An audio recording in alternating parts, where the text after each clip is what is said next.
Line up, you f***ing nerds. Who wants a shot at the champ? They bring the heat. Francis Ngannou is the hardest puncher in the history of fighting.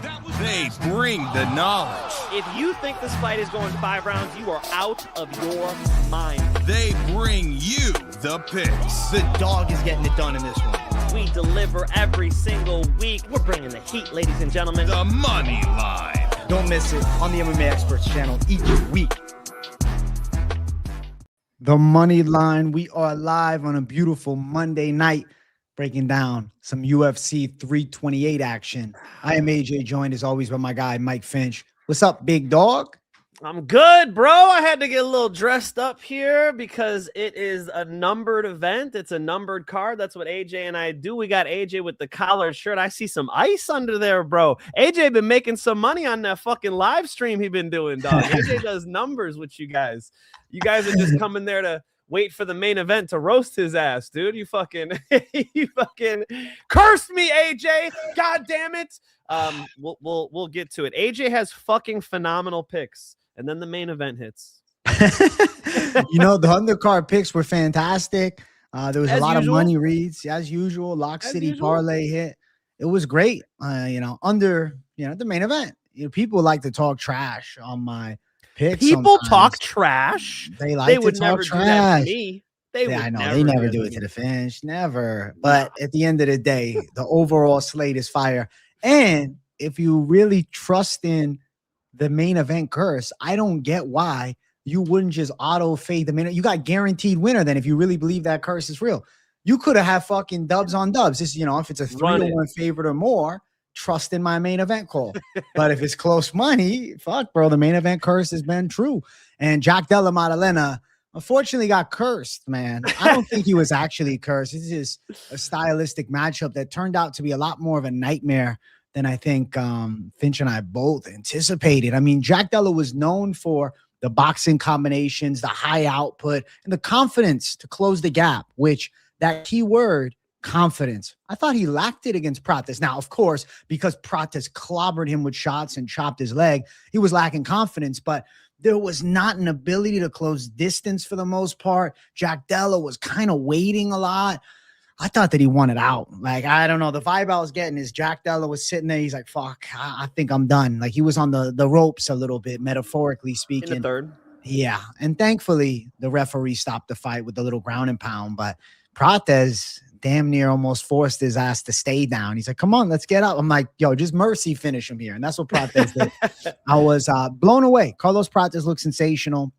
I think it's not so much of Jack Della being garbage. It's the fact that Prates is a serious striking threat and is leveled up too. His one knock was the footwork, and he looked faster on the feet than I had ever seen before. He looked more confident and comfortable with his hands. And this was a fucking masterclass. Like, holy shit. This is a Da Vinci piece or something like that. My goodness. Respect to him. The last show I added was most confident picks. That was AJ. AJ knows I just made a new one. It's main event study, where I do a tape study and then I go break down the main event. So I did over a half hour on Jack Della Maddalena versus Carlos Prates. And for anybody who watched that, the major thing we did not see in the fight was orthodox Jack Della Maddalena. And I'm sorry to interrupt, but Trading Champ just dropped $200 in the chat. Bang, Trading Champ. Thank you, Trading Champ. Hey, I said we need the plaque of Trading Champ right here, okay? It'll be like Joseph Stalin in your house. You know what I mean? We got to put Trading Champ right there. Thank you, Trading Champ. Appreciate it, guys. Go click his page and subscribe to him and shit. I just did, by the way. I realized, Trading Champ, that I was not subscribed to you on YouTube. I changed that, okay? I recommend others do as well. Trading Champ, bro. Let's get back to the Finch, man. Thank you, bro. Number one thing, Jack Della Maddalena comes out in southpaw. That was the first thing I noticed, bro. I told AJ I went to McDonald's at 5:30 in the morning. I got myself a McGriddle. I came home. I was all full. I was ready for the main event. I had a little energy in me. He comes out southpaw. I'm like, oh, shit. And you know what? I'm going to push back on what you said there. I think he fucking controlled where the fight took place right away. Jack Della pushed him back right away. Carlos Prates couldn't control the center of that cage, AJ. He was skirting the fucking fence, right? But Jack Della could not defend the calf kick in southpaw. which is exactly what I anticipated. I figured his coaches would anticipate it as well. That's why you fight an orthodox. Jack Della fights really well out of both stances. You would think that the coaches would want the orthodox stance to shut down the calf kick. It was a major mistake by Jack Della Maddalena and his team. Other than that, he employed a lot of the shit we talked about in that half hour. I said Jack Della does his best work when he puts you towards the fence. AJ, he did that great. Right away, Carlos Prates is just skirting the fence. Carlos Prates stayed cool, calm, collected, kept the punches loose, kept the kicks fast, and started putting that knee up the middle, and he just started to break that egg, dude. That knee up the middle was money. Jack Della kept putting his head down there. You heard his corner in between rounds go, Jack, you're using your normal footwork. You know, they're like, Jack, we need you doing what you do. Move your feet. Don't stand in front of this guy. That's what he wants. And the damage just kept accumulating. You know, I've watched the fight 3 times now because I care, because I was on a 10-bet streak, AJ. I was on a 10-bet streak that spanned the month of April. Okay. And so Jack Della was the one to pop the streak on number 11. And I really wanted to just absorb that completely. I mean, all credit belongs to Carlos Prates for he's got such shots in his book. They're single shots. You know, it's totally different style from Jack Della. Jack Della, he starts coming downhill on you. He'll throw body, head, body again, switch stance, right? Not a lot of stance switching this time. Big mistake. But for sure, Carlos Prates is just that nuclear option, you know, take you out with all the shots in his book. He's got the straight 2. He's got the calf kicks. He's got the knee up the center. He's got the spinning back elbow. Ask Neil about it. So very, very impressive striker. Among the best strikers we've seen in MMA. Carlos Prates deserves all the flowers. All the flowers. And what I'll add to it is my confidence point that you didn't love. Beyond round 1. Round 1, Jack Della looked solid enough. You know, it was a competitive round. Jack took him down at the end of the round. Motherfuckers weren't ready for that. The people who were on Jack were. I saw you guys in the comments. But Jack started dusting off the wrestling and showed that he could take Carlos down. And then, unfortunately, though, knees up the center, leg kicks galore. Jack started giving in. Yeah. Yo, I can see it in Jack's face. It was over between rounds, man. Like, he does that thing. He did it against Islam. Remember that face that he made when you knew he was going bad, and it was like he didn't feel like he could find a way. And I'm not saying Jack Della quit, but I think he realized that he was outmatched. In round number 3, it was just a consistent beating, man. We saw him going down from the leg kicks. I swear to God, he was like, please, ref, just call this shit, man. Like, this guy has my number. At the end, you're right. But before that, like, people were saying, oh, Jack Della looked bad. Jack Della. He was firing back when he was fucked up. Like, he couldn't move right. His leg was shot. He'd been kneed in the face. I hope that Carlos Prates broke his nose so we can get that thing straightened back out. And you see him firing back, AJ. He was on that fence. I think it was end of the second round, if I'm not mistaken, but he was on that fence getting teed up. Boom, he fired back with a couple shots. He hit that nice uppercut on Carlos Prates, and he fired a 2 and hit Carlos Prates in the face with it when he was on the fence. So I don't think he's a dog. You know, he's durable, he's tough. I got tons of respect for him. Obviously, that fight could have been stopped a little bit sooner. Literally, just the last time he was down, I don't think all that ground and pound was necessary. It was very clear that the tires were popped and he wasn't going to win this race. Agreed. EMG, thank you for the $9.99. Love to the Moneyline gang. Shout out to the GOATs. Almost got the full bag with JDM, but it's smooth this Saturday. We coming back. Boys bringing the bag and the prayer hands to you. Thank you, bro. You're a certified gangster. We love you, bro. EMG, thank you for the $9.99. Let's go. Hey, we still made money, AJ. I still made money betting on Saturday, okay? Because you don't bet stupid, right? I'm not out. The last time I was all out was lock of the year. With this one, you cover the unit with 2 other units. So, my other units hit Brando Perisic, et cetera, et cetera. We'll get into it maybe. It was still a great fucking night. That main event was violent, bro. That main event was, a breakdown of just a systematic destruction of Jack Della Maddalena, and Carlos Prates is very special. Did he show that he could beat Islam Makhachev? No, he got taken down by Jack Della Maddalena 1.5 times. But what he did show was his striking is special, different. Reminds you of when people were in there with Anderson Silva or you know, it shows you a real caliber, a real talent. How do you think him versus Michael Morales would look? Because I think that is a sick fight. And the Carlos knock on Prates Michael eats him Morales, up on the I feet, know. bro. The Michael footwork of Morales is Michael Morales. striking, you know, and you guys will hear it when it comes, but overrated striker. Overrated striker, heavy-handed, but overall, kind of like a Jamal Hill type of the welterweight division. You know, I really feel like Prates would eat those legs up and knock him out. And I like Michael Morales, but definitely the Prates side, unless he's on his back, A side. The Islam fight's interesting because we've seen Prates taken down. We've seen him, you know, with a back taken. Hey, King James, we thank you, bro. Thank you. Let's go, boy. AJ and Finch back at it. You already know, bro. Let's go. You already know.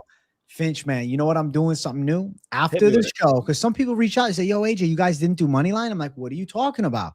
And I am going to start putting the Moneyline in a new podcast tab on the channel. Okay. So after the fact on the replay, people, where the fuck is it? Go to the podcast. You're going to see every Moneyline episode separate from, because right now it's in the live tab. Yeah. It's caught up with some of the other content because I had multiple people. Yo, you guys didn't do Moneyline? I'm like, what are you talking about? I know, dude. Yeah. I know. I've had that happen to me. It scares the shit out of me because I'm like, I had somebody hit me up. They were like, was it on Instagram? It was a long time ago. But they were like, hey, I can't find any of your shows on your channel. All I see is like a Gerald Mearshart interview. I'm like, oh, they don't know how to use YouTube. They don't know to click on the live tab. So I'm like, fuck, do I got to like upload them after the live or something? Podcast tab is done. Podcast tab, boys. Yes. This is the new way to be found for the Moneyline. I'm excited for that a lot. Listen, Prates showed out, but I do want to talk about what could be next for Jack Della. And I think a nice little break, but live tab, Cole, the fucking live tab, Cole. They're all there. This drives me nuts, dude. Please, guys, live tab.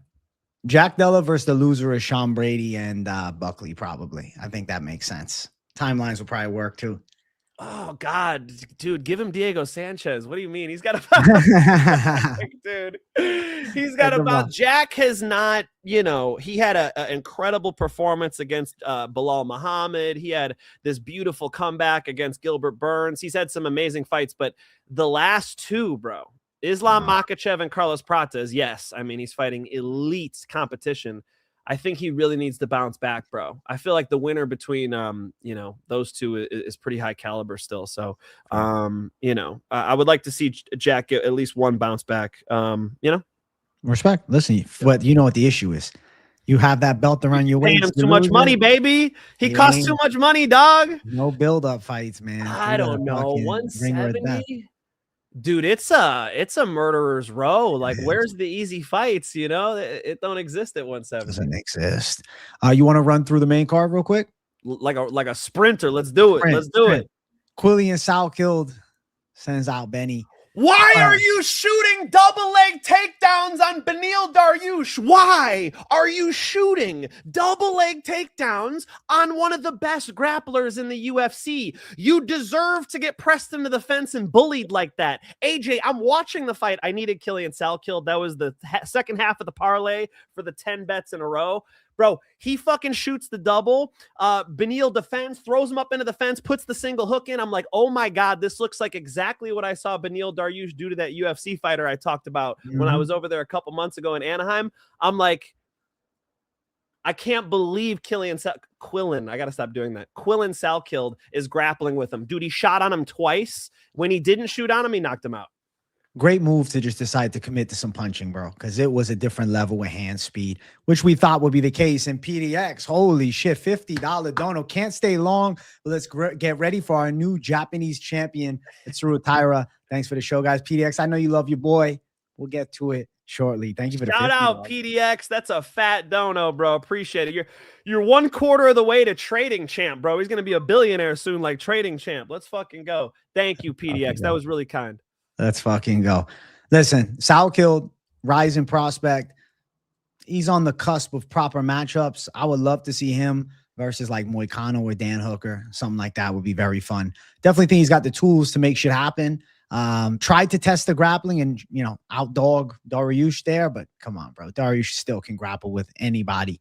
And, you know. What are you trying to prove, bro? Don't be. I think he wants to prove he can do it all. Well, he you know what he proved to me? He can't. He was getting bullied on that fucking fence, dude. He was losing that round until he, you know, he just needed to drop with the jab. You know what I liked about Quillen Salkilled is that he didn't pull a Ian Gary, right? Ian Gary gets off that fence. He's Casper the Ghost. Whoa, I'm gone. I'm using these feet. I'm on this bicycle. What did Quillen Salkilled do? As soon as he had separation, Beneil wanted to throw with him. He said, sweet, let's go. Boom. Let's run it. Let's run it. And we'll see whose chin holds up. That was a good gamble. That was a good gamble. Good work by Salkilled. Excited for what's next. And then you're looking at Elliot Urseg. Hey, the Steve Urseg masterclass. What's that beard? The bearded Steve Ursay had fucking aura, man. And after the fight, when he dropped some profanity, the bee's knees, motherfucker, I was like, yo, this is Ursay letting it out finally, bro. He's letting his personality shine. Was happy to see it, man. He pitched the shutout pretty much, well, 2 rounds to 1. Pitched a good performance out against, you know, Tricky OG and Tim Elliott. I like what I saw from Ursay. Yo, what were those McDonald's characters? There's the like, is it a chicken nugget? What is that fucking thing? He looks like he's just the head on top of it. He looks like Dune. He looks like Paul Atreides, the head on top of the worm. Yeah, Elliot's just the rest of that is a chicken nugget. You know what I mean? His head's just popping out of there. Dude, Urseg fought his fight. Like I said, I was in the McDonald's drive-through to speak about McDonald's. Oh, this is not a McDonald's promotion. McDonald's is poison. Don't eat it. But you know.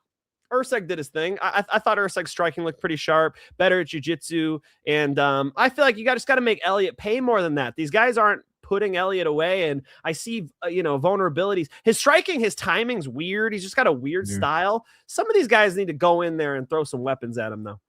No, true, but outstruck him. Technical work, good dub by Urseg. Fight before, I don't even have a graphic for it because we didn't do it on Moneyline. It was a late notice edition. The Marwan Rahiki fight versus Ali Schmid, sick KO. Welcome to class, kid. Welcome to class. Beautiful range through the high kicks. He ended up hitting him with a left hand. Yeah, come on. Rahiki's sharp.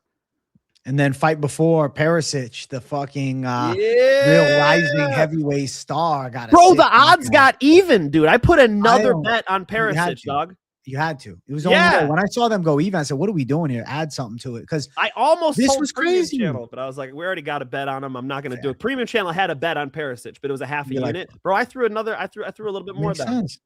Makes sense because I'm looking at it. When I saw those lines, I said, what's going on? I'm like, what is the Gaziev love here? Why? Is it just because Perisic hasn't fought a guy in the top 10? You know, it's like Gaziev, like, yeah, sure, he's got a couple of dubs in the UFC, but not high-level wins. And when he's gotten moved up, I mean, Waldo flattened him in one shot. I'll say this, Perisic can crack. Perisic landed a lot, but all I'm thinking to myself is how fucking precise is a Waldo Cortes-Acosta fucking nuclear bomb that he throws to the chin, because Perisic hits hard. And Gaziev stood up to some heavy shots throughout. And it was a one-hitter quitter against Waldo. So it really makes me look at Waldo's boxing like, yo, the precision of that is something to behold. I think Perisic, definitely a fun one for the weight class. I want to see him get another, like a top 10 type matchup. And bro, you got a guy that could be a contender. Heavyweight's starting to heat up. Volter Walker, when he comes back, it's going to be with hype. Perisic now, Josh Hockett, the Gable Stevenson's UFC signing and debut coming in July.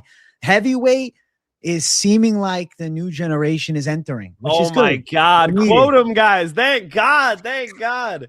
Thank God, bro. You know, hey, nobody can say Gaziev doesn't have a chin. My boy ate some shots, okay? And I gave a little editing for Premium Channel. I wanted you guys to enjoy this one. Brando Perisic over Shamil Gaziev.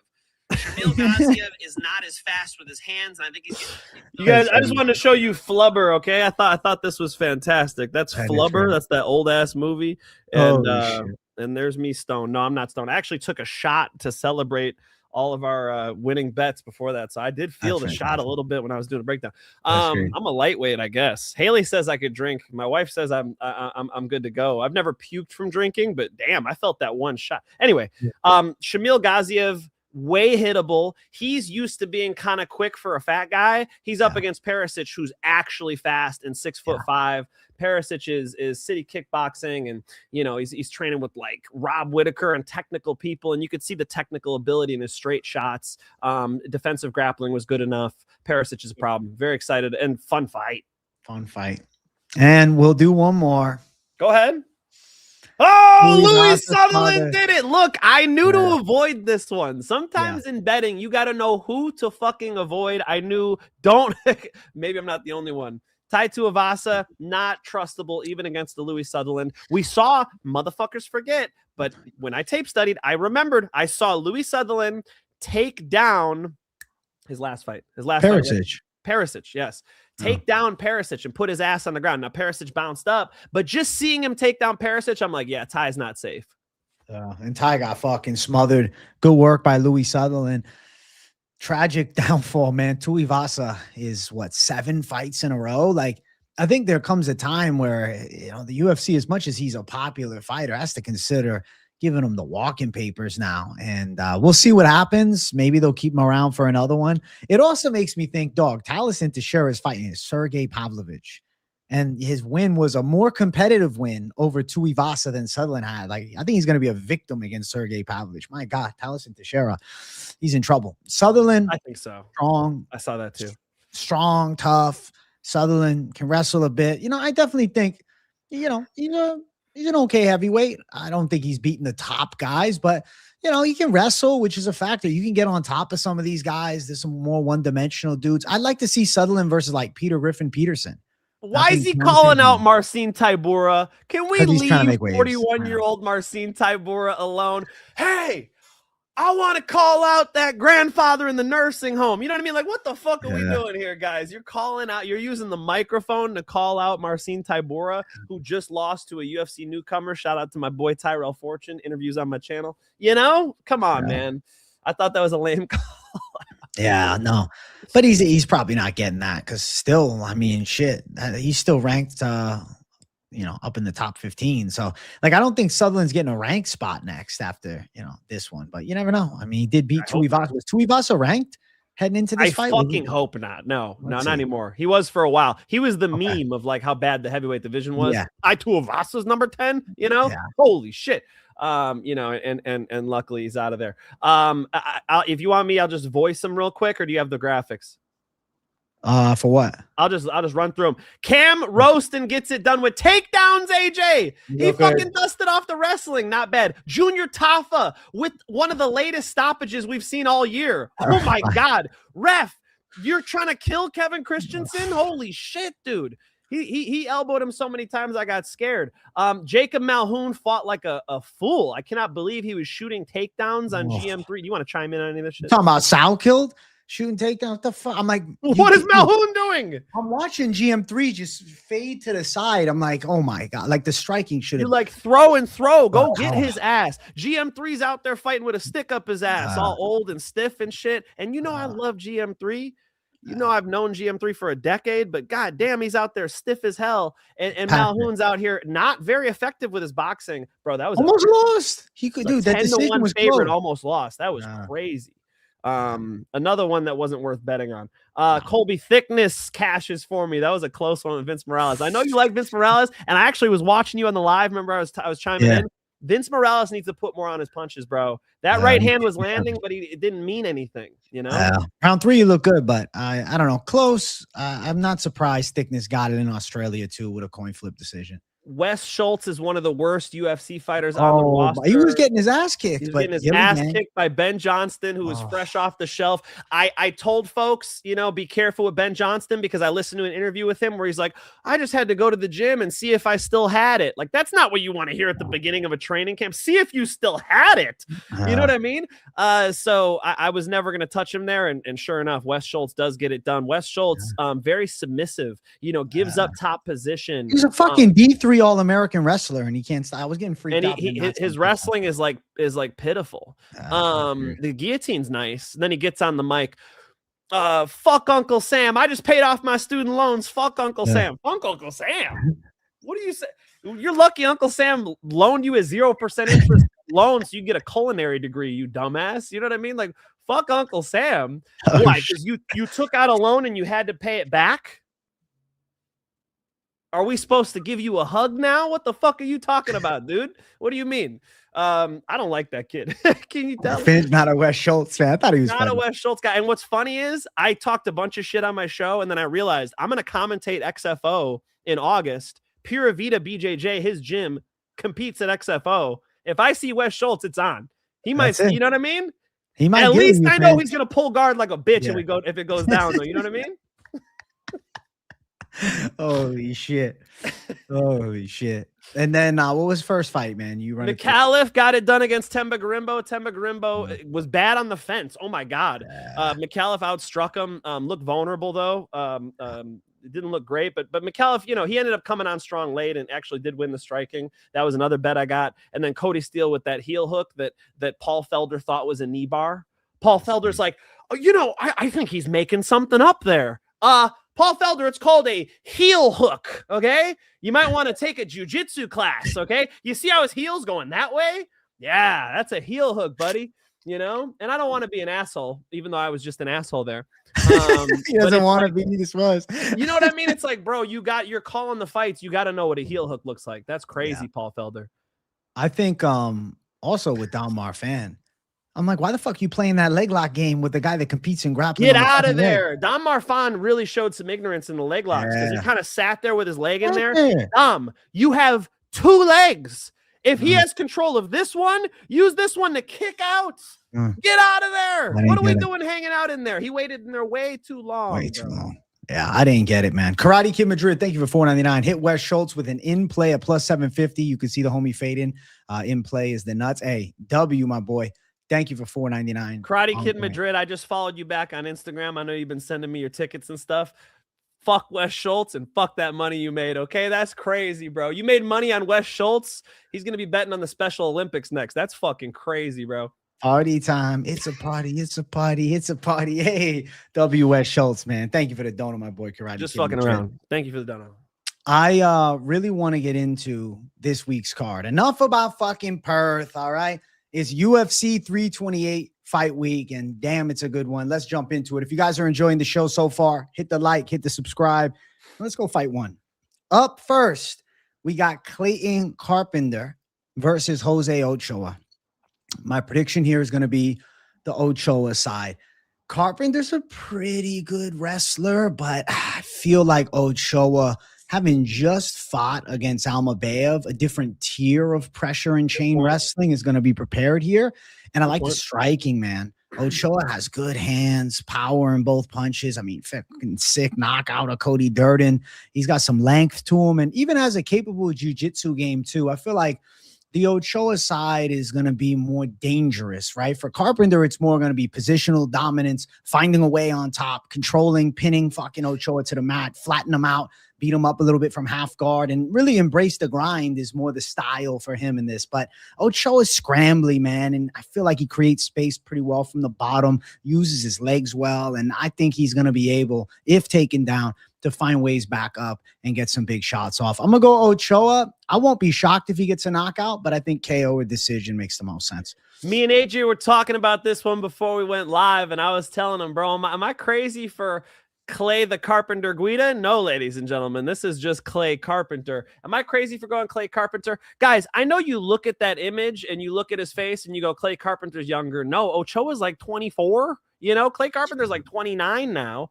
And I think his experience has shown me some solid takedowns. His striking is competent, and his jiu-jitsu is pretty nice. I feel like Ochoa, you know, we were seeing him getting taken down. Ochoa kept trying to throw this knee up the middle on Almabayev that wasn't working, and that might have been some of the reasons for the takedowns. But overall, I feel like Carpenter can be competitive enough on the feet, score a couple takedowns, maybe Carpenter even by submission. I would agree with AJ that the losses for Ochoa have aged well. Loner Kavanaugh looks fantastic, and the other one was Asu. Yeah, of course. We just talked about it. Asu Almabayev, who's, you know, one of the better wrestlers. But I don't know. The way they match up, I feel like Clay Carpenter's got it. Close fight. Certainly one I told AJ I want to do more tape on. Early lean Clay Carpenter. Looking at the money line odds, Ochoa's minus 175. Carpenter plus 150. I'm in agreement with the betting lines. I think Ochoa deserves to be a bit of a favorite here. More violent intent on what he throws and more precision on the strikes. And I think Carpenter is going to end up losing a more so striking battle. But I expect him to try and keep it chest to chest against the cage and wrestle hard. But I don't know. I feel like Ochoa is pretty competent when it comes down to the grappling too. Now, as far as if you wanted to do something like you think it goes over, it's minus 200. I think that's probable. Ochoa does have some pop in his hands, hurt Loner Kavanaugh to the body, knocked out Cody Djorden plus 310 for the KO side. And then Carpenter, if he does win, I think it's more pressure decision plus 235. But I'm going on the upside of Ochoa, man. And I'm not using MMA math or anything like that. But one thing I will say is Carpenter with the quick sub loss to Filio last fight. And then Ochoa knocked Djorden out, who fucked up the side of Filio. Not saying that the MMA math works. It's all stylistic matchups. But just interesting note, seeing that Filio was able to catch him with the Kimura. I mean, you know, kind of odd that he even caught him with the Kimura. I don't want to say it was lucky or anything like that. It's like, how the fuck did he get caught in that Kimura? So, I don't know, man. Ochoa, I think, handles here. And even could showcase some quality ground skills because he took Almabeyev's back. He's got knockout power. Dude's got 7 KO wins. I feel like he's a problem, and he's got the frame, 5'7", 67-inch reach, but he seems like he's got longer arms than that. Shoot the box prospect. I like his side more, bro. Yeah, I could see him sprawling and brawling too. You know, on the feet, he's a problem. Clay Carpenter just getting some control time, but yeah, I'm not sold. I'm not sold. I could be convinced. Definitely one I want to spend more time on. Let's go. W to the Finch, man. We'll start on kind of opposite ends, but we'll see. Finch, man. Nothing crazy. Nothing crazy. This is a good fight. Good fight. Let's keep running. Next one up, we got Basinger Susurkaev versus Djorden Santos. Finch has a big surprise, man. Djorden Santos is Finch's lock of the century. Lock. Oh, shit. I think it's Susurkaev by knockout. I think he's going to chin Santos, and I'm really excited to see this fight because that McConaughey win aged nicely. I had McConaughey as a dog against Adolfo Vieira, and he really pulled through in a good fight. And Susurkaev knocked him out in round 3. Had to deal with some big shots, but McConaughey can box. I'm looking at Djorden Santos. Doesn't move his fucking head, man. And you got Susurkaev, who's slick with his shots, good head movement as well. Precision with straights, nice teeps to the body, good footwork. Chechen guy on the rise, training with Hamzat, so competent enough in the grappling. He ain't getting taken down by Djorden Santos. And I think Santos is about a step behind in hand speed. And he throws sloppy sometimes, bro. I'll put down, he throws rubbery shots sometimes. There's a little bit of extra fluff to him. And I think Susurkaev counters that shit and is getting a nice knockout, man. I think Susurkaev has like a masterclass coming in. Blood Taxes. What's up, fellas? UFC 328 Fight Week. W Blood Taxes. Thank you for over 2 years of membership. 26 months means a lot to me. You're a gangster, bro. Let's go, Blood Taxes. Let's go. Susurkaev. Susurkaev should be, you know, one of the best strikers in the UFC. And I think that the question here is when. You know, Djorden Santos, pretty good striker too. But, you know, is going to be looking to try to take Susurkaev down, I would assume. But then you got Susurkaev doing camp with Hamzat, you know, got to be coming in there confident. And I kind of like the Danny Barlow fight as a warm-up. But then again, Susurkaev's better with his legs. He's a different kind of striker.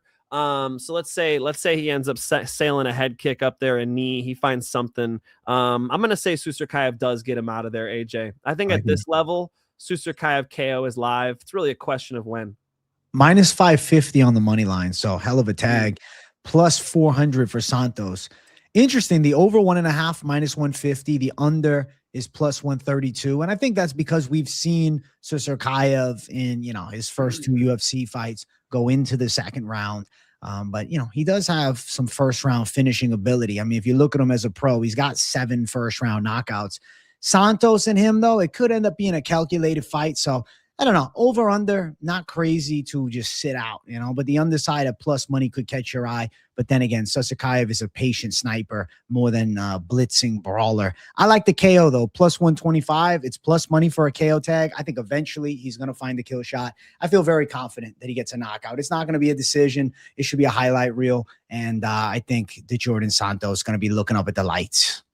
I think so, man. I feel like, you know, they're bringing up Susurkaev correctly. Eric McConaughey is actually decent for him. And so this is right at that level, man. Djorden Santos, not good enough at wrestling to really be a threat. And on the feet, you should see Susurkaev do his thing. I think he's going to add to the highlight reel here.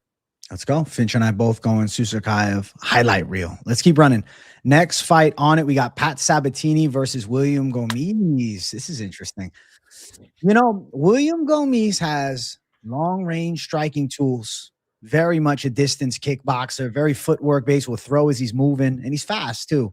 And Sabatini is the opposite. He wants to be right up in your grill, chest-to-chest pressure, takedowns, control, back take. He's looking to wrestle, and he's pretty damn effective. You out-wrestle Chepe Mariscal, That's a pretty impressive statistic. Dominating Brito on the ground, that's fucking impressive. I'm not past Sabatini's ground game. The big knock on Sabatini is there's been weird sequences where he's been knocked out. In the 2 fights that he's been knocked out in, Damon Jackson caught him with like a weird front kick knee in their fight, but strange sequence. Shit does happen sometimes. And then a Diego Lopez knockout loss. But since then, he's been on fire. And I'm looking at Gomis. He doesn't have great finishing instincts, but I will say he does have a good rear knee. And Sabatini is short. Could get caught with it coming on the inside. That's interesting. I'm going to say Sabatini grapple fucks him, shows levels on the mat, potentially chokes him out. Maybe even a heel hook from Sabatini. Gomis has that 1 sub loss to Charrier by heel hook. So I could see Sabatini using the leg locks. I like his grappling a lot. I like his sub game. William Gomis just has become a decision merchant. You know, I feel like he's not the most dangerous guy for Pat Sabatini to step in there with. Now, the range is interesting because William Gomis does like to fight into that green zone, use those long ass limbs, but it's not a Carlos Prates where you're worried about getting knocked the fuck out at every moment, right? William Gomis is just trying to win the round. So I think Pat Sabatini can crash in there however he needs to and drag him onto the ground. And then you guys know it's going to be man against boy on the ground. I mean, Pat Sabatini's beaten better grapplers, guys who've out grappled Gomis like Brito, right? So I think Pat Sabatini should maul William Gomis. Pat Sabatini submission. Sabatini minus 220 as a favorite. I'm kind of surprised he's not minus 350 because he has such an edge in grappling, and Gomis lost a fucking Hyder Emil, man. And his win against Brito was a fucking robbery decision. I forgot. Sabatini, like, come on now. Gomis plus 185.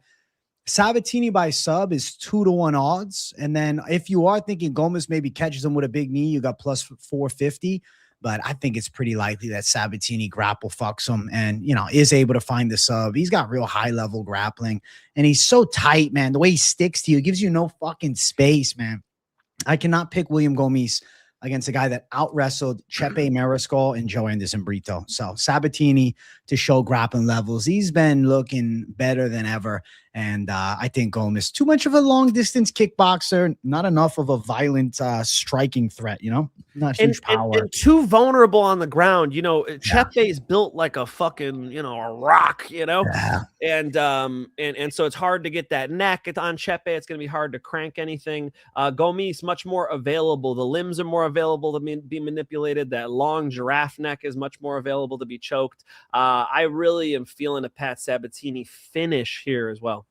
I like that, man. I think submission finish is live because, yeah, it's like Gomis's ground game is not elite. It's not awful, but I don't know. It's just different level. I mean, this is by far the best grappler he's ever fought against. And I think we're going to see him shine, man. And you know what I like a lot about Pat Sabatini is, you know, in 2025, did 2 grappling matches. 2024, he did 3. Like, he's been active in grappling too. And I think he's just got such an edge when they tie up. You know, I feel like in the wrestling and the jiu-jitsu, you know, it's 2 out of 3 areas. I don't think Gomis is going to be able to keep this thing standing long enough. And like I said, bro, you got to be able to threaten Pat Sabatini to keep that distance. I don't see enough threats. So Pat Sabatini just fake, go. I think he's going to drag him onto the ground and get him out of there, dude. Interesting. Chat saying Gomis is training with Benoit Saint-Denis' coach now. Hey, we'll see if that changes him at all. Hey, I like it. Hey, Benoit Saint-Denis is kicking the door down, coming in there, Tasmanian devil style. You know, so that's actually a decent sparring partner too.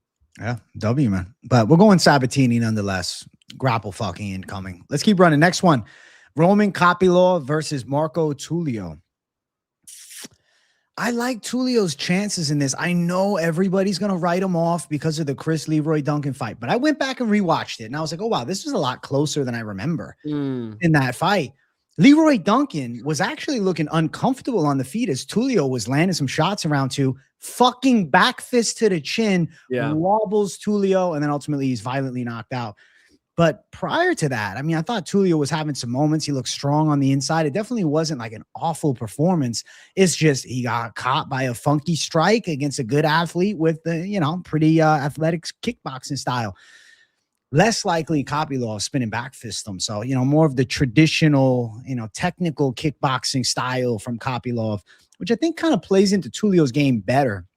I kind of see a world where Tulio is able to control against the cage a bit, work some pressure striking, back up Kopylov, counter the kicks with right hands. And I feel like hands for hands, Tulio a little bit of a harder puncher. And I went back and I was watching all of Kopylov's recent fights, but the specific one that stood out to me is the one that he knocked out Chris Curtis in. And I'm like, damn, I forgot that Chris Curtis was busting him up in that fight. He landed a beautiful head kick at the end, but Chris Curtis in round 2 was thudding him with shots. And I'm like, okay, there is going to be some moments for Tulio to hit him hard, and Tulio's physicality is an advantage. You know, the Tulio win against Yusri Balgori on Contender Series, where he kind of just smother-fucked him, is a fight that's aged pretty well. I think Tulio's still a pretty solid talent, and I'm going to say Tulio en route to a decision. Unfortunately, Kopylov's kryptonite has been Brazilians recently. Paulo Costa, RoboCop, and I think now Marco Tulio takes a decision off of him. I'm going to go the Tulio side. What do you think, Finch? Tulio would beat the shit out of Chris Curtis. I think that's actually right. Yeah, I like Tulio's chances here. You know, Roman Kopylov's going to try to employ that jab and try to employ that low kick, but he's up against a pretty fucking good striker. I think Tulio's kind of a bad matchup for Roman Kopylov because he's going to control that footwork a little bit. He's going to be dynamic with the striking. I don't think Kopylov's going to be able to out wrestle him, you know, so Kopylov's going to be stuck up there with him. Bro, Kopylov is what, 36 now? Isn't that crazy? Doesn't he seem like a kid to you? 35. Doesn't that seem like isn't that weird? 27, bro. I know, bro. I always think of him as the 20-something-year-old kid. Yeah. You know, but no, he's been around for a minute. It makes sense. Tulio's the younger man, 31 years old. Yeah, I think Tulio is going to be a really tough matchup for him. A little faster, a little bit even more pop on his shots. You know, I think he's going to damage Kopylov up. He either gets a decision or well, right. The only two ways he could win is by decision or getting him out of there. I'm in between the two. I mean, Kopylov is very durable and tough, but I see him eating big shots in this one. And whether Tulio wants to round win or get him out of there, I got Tulio in this one. I think that the Tulio side is just smarter. I don't know, man. And I like Kopylov. You guys know I like Kopylov. Me and AJ love some Kopylov. Yeah. We picked them. We picked him against Chris Curtis. But it's just this type of matchup. Tulio's tough. It's like Tulio came into that Leroy Duncan fight with expectation that he was actually a bad matchup for Duncan. And, you know, a lot thought he was going to be able to pass that test, and he was looking at a top 15 spot. So, you know, let's not forget Tulio, he's got some skills to him. Obviously a tough L that he took against Leroy Duncan, but I don't know. The odds of it happening twice, I don't see him getting spinning back fist. I think Kopylov's getting busted up. The Tulio side seems right. And hey, Ace Boogie, time for Buffer to rest. Joe Martinez has the watch now. Let's talk about this real quick. Ace Boogie, thank you for the $4.99. Didn't you love the Aussie? Like, I thought that Joe Martinez, he really took that moment and ran with it. I was blown away by his announcing this past weekend. I think that was the best work I've ever heard from him. And are you ready? He's got good, I remember him from WEC, bro. Yeah, it was good. Yeah. I think Bruce Buffer will always be the UFC announcer until the day he says I'm out. But I do like Joe Martinez. And if there was somebody that could fill the shoes and brings a lot of passion to it, it would be him for sure. So I'm biased. I like Ray Flores, my boy, Ray Flores. He's been doing boxing. He did the McGregor-Mayweather undercard. I mean, he's had some big spots. He does commentary as well. Ray Flores is awesome. Purely biased. My favorites, Bruce Buffer, dog. Come on, Bruce Buffer out there in the shark suit. It's time. I think there's something very, I don't want to use the wrong word here, but it's iconic, dude. Something like a little angry, a little raw about Bruce Buffer's, you know, Michael Buffer. Oh, let's get ready to rumble. There's something, he's relaxed. I don't know. It's going to be a good fight. As where Bruce Buffer is spitting, bro. Bruce Buffer's he's tightening up his neck when he's screaming that one. You know, it seems like ultimate fighting when he does. There's something aggressive about it, bro. Yeah. There's something where we're like, yeah, let's fucking go. And Joe Martinez does not have that. So I'll go Bruce Buffer over Joe Martinez, my friends. I hope Bruce Buffer keeps doing this shit until it's over. I think he will. Hey, W to little bro. Kopylov, let's go. I know you're on the other side, Alex. Good luck, my brother. Good luck. Good luck. I feel like Tulio's the A side for me. Tulio's gonna tune him up, bro. I think so. Yeah. Yeah. Another Brazilian loss for Roman Kopylov. I think so. It's his kryptonite. -205 Tulio, +175 Kopylov, over 2.5 +120. That's interesting because I think Tulio by decision makes sense. It's +325. I think there's still durability on Kopylov's side, though. He Tulio is durable. That's what gives me pause. But I don't feel like he's good at the little slips and whatnot. I feel like some of these kicks are gonna get through, man. So if Tulio kicks him in the head, that'll be a wrap. That'd be crazy. Hey, thank you for the $4.99, Karate Kid Madrid. Buffer's delivery so crazy injury stuff. Didn't he tear his ACL? Yeah, that is crazy. He does the buffer 360. You guys remember that shit? No, he doesn't do that no more. He's he's accepted his age at this point, right? Yeah. That was back in the day when he was like, I fought. He's a referee now. He's bald. Matt Hughes picked him up. And Frank Trigg. Frank Trigg. He's like, I fought Frank Trigg in the elevator. Like, whoa, Bruce. You realize we all know Frank Trigg will beat the fuck out of you, right, Bruce? Like, you're not scoring any points with us, dog. What are you talking about? You fought Frank Trigg in the elevator. What are you talking about, bro? The word on the street is he did, man. That's crazy. Word on the street is he fucked them up in the elevator. Thank you for the dono. And Michael Bowman, the OG. Thank you for the 50. Bowman. Wow. Michael, the baby, does you well. AJ, you know you are my favorite. And since chat is best, need say no more. Thank you, bro. Thank you, Mr. Bowman. I think my baby's sleeping. Otherwise, I'd have her say hello. Thank you, Mr. Bowman. I really appreciate it. Yeah, 2.5 months old. She's just the best. She sleeps like a rock, dude. I keep talking to these people. Shout out to my buddy Shohei Yamamoto, who's training with Victor Henry for this next fight. So I'll have the inside information. Okay. If there's an injury in camp, I'll leak that shit right here. Okay. He's like, get your sleep now, because I'm like, what, give me some advice. He's like, get your sleep now, because for the first couple of years, you ain't sleeping past an hour, past 45 minutes. I'm like, oh shit, really? Bro, my daughter will sleep 7 hours straight. We got to wake her up to feed her. We're like, yo, hey, we got to feed you, girl. You can't go this long, So she's such a good baby, Mike. I'm so lucky. Thank you, Mr. Bowman. Thank you, Mike Bowman. It's great to see you, my friend. Thank you for the generous 50. You guys have been crazy generous with donos tonight. We love you, savages. Tulio the pick for us both. Favorite status, and he should deliver a W. Let's keep running. Next fight up, the OG guard, Jim Miller versus Jared Gordon. Oh, shit. Wow, dude. We're Vince, still talking about Jim Miller in 2026. Yeah, what are you thinking? Who do you think takes it? I like it, bro. I mean, honestly, Jim Miller's kind of an interesting matchup for Jared Gordon. How am I supposed to look past the fact that he's 42 years old? Like, Chase Hooper looked pretty good against him, and that's not good. 37 years old for Jared Flash Gordon, but, Thiago Moises win was nice in 2025. Rafa Garcia, that didn't age too bad as a loss. Rafa Garcia's been looking better.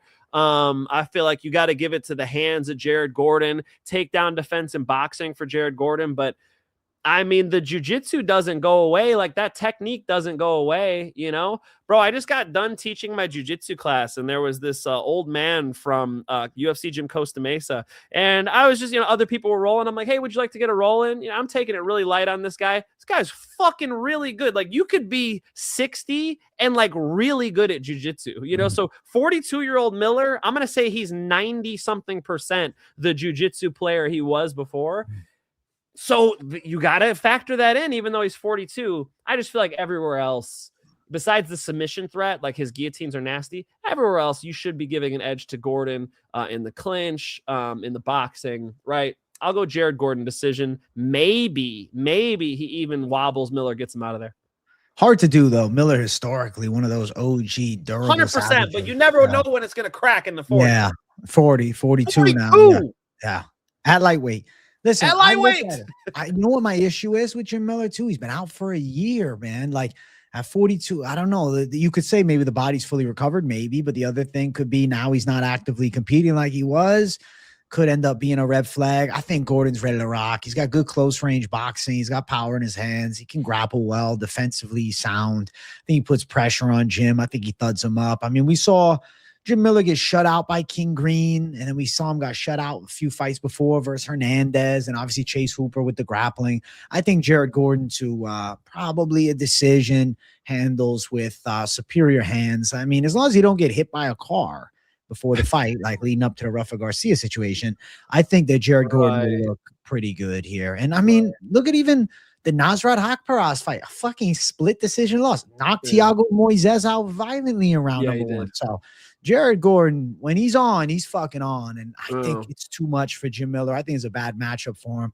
And Gordon to win, do some damage, bust him up. And he's a bit of a favorite, though. The odds have Gordon as a 3-1 favorite, but not crazy to me looking at Jim Miller at 42, plus 250 for Miller. I will say, Jim Miller from New Jersey, fight card. Obviously they're representing in New Jersey. So I really feel like he'll dig deep in Jersey, man. But I think Gordon handles him. Well, the thing is, I never questioned whether or not he would dig deep. You know what I mean? Like, I expect Jim Miller to dig deep. What I don't expect is for him to have the same recovery when he gets hurt, for him to have the same pop on his striking that he had when he was a younger man. So, yeah, let's say Jim Miller. He hasn't fought in over a year now. That Chase Hooper fight was April of last year, and he lost. So, and you've seen how Chase has been doing. I feel like we got to go Flash Gordon here. Yeah, Flash Gordon for the dub makes sense. And W to Jacob Salt with 199. Van Waldo, Buckley, and Stevens. See you at the top. Hey, thank you for the donor. We'll talk those fights soon, dog. Hey, I feel like, Gordon, becomes a 3-1 parlay piece. The knockout prop is plus 365. It's because Miller's always had a hell of a chin. And then Gordon on the scorecards, minus 120 is the result they expect. I think that's about right. I mean, when you're 42, bro, I'm always questioning with these little gloves when it's time, because eventually it's time for everybody. But I don't see a reason to chase a finish here. Let's go.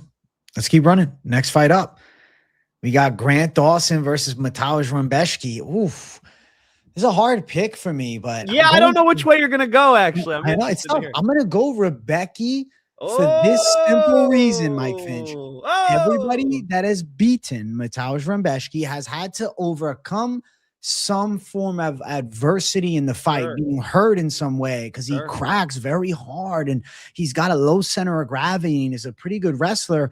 My problem with Grant Dawson is consistently getting knocked out when he isn't able to just impose his will, get on top and control. A clean shot lands. We saw Bobby Green land it. Obviously, Torres hits like a truck, but I just worry, like, if Grant Dawson's on point and he's hitting takedowns left and right, winning minutes and gassing out Rębecki, sure. Grant Dawson's got the tools to win, but if Rębecki is able to defend some takedowns and puts a little pressure on Grant Dawson, gets him on his heels and starts delivering big shots, I don't like the Grant Dawson striking. He doesn't have a natural timing on his shots. He doesn't have much slickness to his stand-up. He has okay kicks from the outside, and he can throw a right hand out there, but fuck, man, I can see Rębecki countering it over the top with some bombs. So I think I have to favor the puncher's chance on the Rębecki side, and the fact that everybody that fights him goes through hell. And nobody goes out there and just mauls Rębecki and comes out unscathed. Everybody's in a dogfight whenever they fight Mateusz Rębecki. And I'm going to say I worry about the Dawson durability, and I will pick Rębecki to put him away. Sheesh. My God. Everybody hating on my boy Grant Dawson, bro. He's solid. Strays left and right. He's catching strays left and right. Hey, I'm going Grant Dawson. I think Grant Dawson can get the grappling going against Rębecki. And if you look at the two guys who gave him problems, they're extremely fast, extremely explosive, big-time punchers, right? We're talking about Bobby Green, who gets to the target lightning fast, especially a couple years ago when the fight happened. And then Manuel Torres, come on, you guys know that dude is El Chupacabra. You know that guy is gonna bite you and get you out of there. So I think with Mateusz here, Mateusz is not the fastest athlete. He doesn't have extreme physical gifts. What he does, he has a set of balls on him. This dude's got, he's made out of titanium. My man's bleeding all over the fucking cage. He's ruined some canvases in the UFC and gotten paid with fight of the night honors and whatnot. But losing those fights, AJ, losing those fights, losing the fight to Chris Duncan, losing when the going gets tough, he actually has taken a loss generally, right? As to where with Grant Dawson, he's 20-3, bro. He's 20-3. He's beaten a lot of good guys on the ground. Grant Dawson, Diego Ferreira, fantastic grappler. Rafa Garcia, how nicely is that aged? Joe Selecki, okay. Damir Ismagulov, pretty good. Mark Madsen was an Olympic wrestler. Allegedly. Got strangled. Jared Gordon, right? Good on the ground, and he strangled him as well. I think Grant Dawson's going to get a neck here, bro. Grant Dawson submission. KZ, thank you for the 50 NIO. Lay and pray. Dawson has the chin of an old woman. Dog, KZ's base. he's getting hate, dude. Holy He's getting hate. Yo, I'm waiting until an hour before the fight goes down when you motherfuckers bet this thing to even, and then I'm putting the money on Dawson and laughing to the bank. Bet it, motherfuckers. Do it. You like Dawson's chances that much, bro? Here's the thing is Urabai went through hell and lost to Rębecki. Even Diego Ferreira was badly hurt round one. Fucking Chris Duncan took bombs. Ludovic Klein, what did he break his fucking leg against Rębecki? So I'm like, nobody's coming out safe. And like Chris, Rębecki's made out of stone, bro. He is. Dawson, we haven't seen him come back from adversity, right? Things go bad and it's over. We've seen only a couple of L's, true, but when things did go sideways, I don't trust it, man. I feel like Rębecki could load some thunderous shots up and defend some takedowns. He's a good grappler. He got 7 sub wins. I like the Rębecki side, man. He's kind of like the fucking the Gotti, Mickey Ward of MMA, and he's fighting a real schooled talent on, a good, little run and had a tough loss here and there. But that chin worries me, man. I'm going Rębecki with the punch. And they're in Jersey, bro. They love a Jersey tough out there, dog. They want to see you tough, homie. Yeah, I feel like the guy who's 3-1 over the last 2 years is gonna beat the guy who's 1-3. I feel like even that oral by fight, bro, like that was close, man. That was close. I think Grant Dawson gets his back, buddy. I think Grant Dawson here's the thing. I think a lot of those people got violent with Mateusz, right? I think they saw Mateusz wanted to go. You want to go, motherfucker? We're gonna go, and they decided to get crazy with him. Even Chris Duncan was banging those leg kicks and decided to kind of stay in the fire with him. I don't think Grant Dawson will. I feel like it's either you put Grant Dawson out, which fair enough, 2 or 3 people have, or you're getting grapple bullied. I feel like Grant Dawson's getting that back, buddy. I think Grant Dawson is more of a technical jiu-jitsu player than any of those guys. Fair. Plus 500 on Dawson sub. KO for Rębecki plus 215. And the money line odds have Dawson as a minus 175 favorite with Rębecki as a plus 150 underdog. So opposite ends. Yeah, I don't know why I went with the Cholo accent. New Jersey, dog. They want to see a fucking fight, dog. Is that better? Is that New Jersey? Did I do a better job? AJ would know. Don't you have family up there? That's a great job. You're pretty close. Good. We'll get a fucking sandwich. We're gonna have a good time. It's gonna be some good sandwich, fights, bro. That's what are you gonna do? We'll fucking get Jersey Mike's. Yo, Jersey Mike's is good. Off the chain, man. Jersey Mike's, dog. Jersey Mike's is good. My wife thinks I'm crazy. I took my baby and walked to Jersey Mike's just to get some Jersey Mike's. She's like, fun. You're gonna walk? I'm like, yeah. She's like, why don't you take the baby? I'm like, fucking, I'm taking the baby. You know what I mean? Oh. Me and baby went to go get Jersey Mike's. That's great. He was in there looking around, and I got my roast beef mini. I get it Mike's way with the mayo and the pickle. You make sure they go heavy on the vinegar and oil. Oh, bro. Fantastic. They make a mean sub at Jersey Mike's. Put Subway to sleep. I agree with Joey Diaz. You're a bitch if you go to Subway at this point. Jersey Mike's is different, bro. Yeah. On, not comparable. Agree. Jersey Mike's for the dub. Let's keep running up. Next fight on the card. Yoel Alvarez versus Yaroslav Amosov. I'm going with the Amosov grappling over the Alvarez grappling. The submission threat of Alvarez is good, but my God, historically, he's a weight bully, right? He was at 155 at 6'3". Now he's at 170, and Amosov is a strong Ukrainian wrestler with a good submission game. He's 29-1 as a pro. The odds of Alvarez catching him with a fucking yilly, I don't think it likely. So the way Alvarez has to win, defending takedowns and striking, which I don't feel overconfident in. The one comparable fight that I use for this is Alvarez versus fucking Arman Tsarukyan. Tsarukyan was relentless with takedowns, really fucked Alvarez up from top. And Amosov, I'm expecting a similar game plan.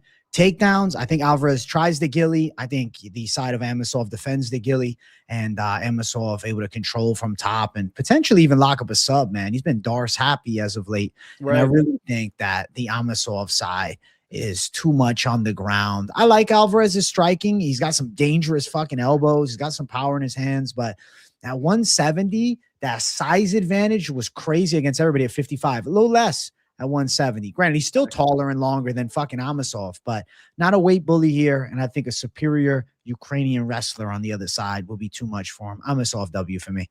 Are you telling me that a Bellator fighter is undefeated in the UFC? Another Bellator fighter showing out in the UFC? God damn, chat. Take notice, guys. They are showing out as of late. They are, bro. 2026 is the year of the Bellator fighter in the UFC. Let's fucking go. Ladies and gentlemen, Yaroslav Amosov's wrestling is on another level, and he's over there in Florida getting his submission game on point. You know, I remember watching him live. What was the first one I saw live? It was before Logan Storley for sure. Maybe it was David Rickles, bro. I remember, 2019. That might be right. The Caveman? Oh, shit, is a throwback. That might be right. Ed Ruth. Mark Lemminger, that might be right too. Definitely saw him fight Mark Lemminger. Yes, I was there for that one. He just is so impressive with his wrestling, and I was talking to him at the bar afterwards. Back then, his English was like really bad, but I remember talking to him afterwards, and I was like, "Your wrestling is very impressive." He was telling me, he's like, I don't mean to be what did he say, egotistical or whatever. He's like, but I think my wrestling is the best. I'm like, the best in MMA. He's like, I think so, you know? And anybody who trained with him, right? He went to train with Johnny Eblen, and Johnny Eblen was like, that motherfucker's the truth, you know? So in the gym, the old stories were that this guy's wrestling was relentless. He's excellent at finishing takedowns, blending, striking, and grappling, bullying everybody, getting their backs.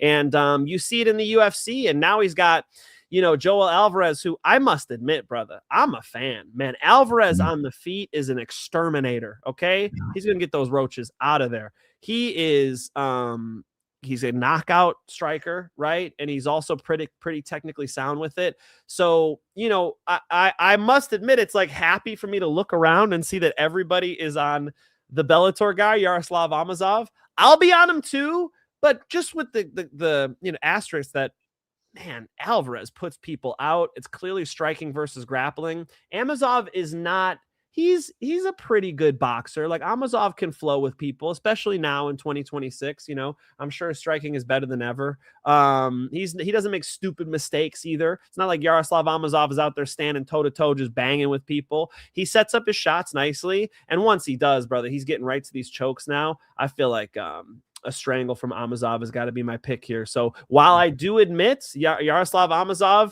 if these guys fought a dozen times, he gets laid out, you know, like that. It's totally possible. Alvarez is very special when it comes to striking, and I've made money on him. In this matchup at 170, I got to go with the wrestler. I got to go Amosov submission. I like it. Karate Kid Madrid, thank you for $4.99. Masvidal and Poirier were saying this morning that Amosov is a future welterweight champ. I'm saying. They made him sound like he was super mispriced at 175. I'm saying, bro. I'm telling you, Karate Kid Madrid, anybody who I've talked to who's trained with him says, like, this guy's the truth, right? It's the matter of not just being the gym champion. You got to be the champion in the cage as well. And those aren't always the same thing, right? I remember there was an opposite case. Do I say his name? He doesn't care. Clay Guida. Yeah. Clay Guida was the opposite case, where anybody I talked to about Clay was like, yeah, I just, you know, I decided to take it easy on him when we were sparring. I fucking did this. I did that to him in the gym. Clay goes and fights and he beats good people. Like, there's both things. So it doesn't mean everything, but that's just more evidence, brother, that he's the truth in the gym. Hey, Joey Hemingway, thank you for $4.99. Finch, man, I'm ready for another banger weekend, and it's my birthday on Friday. Plus, I gifted myself 328 tickets thanks to Premium. Everyone got to join AW, man.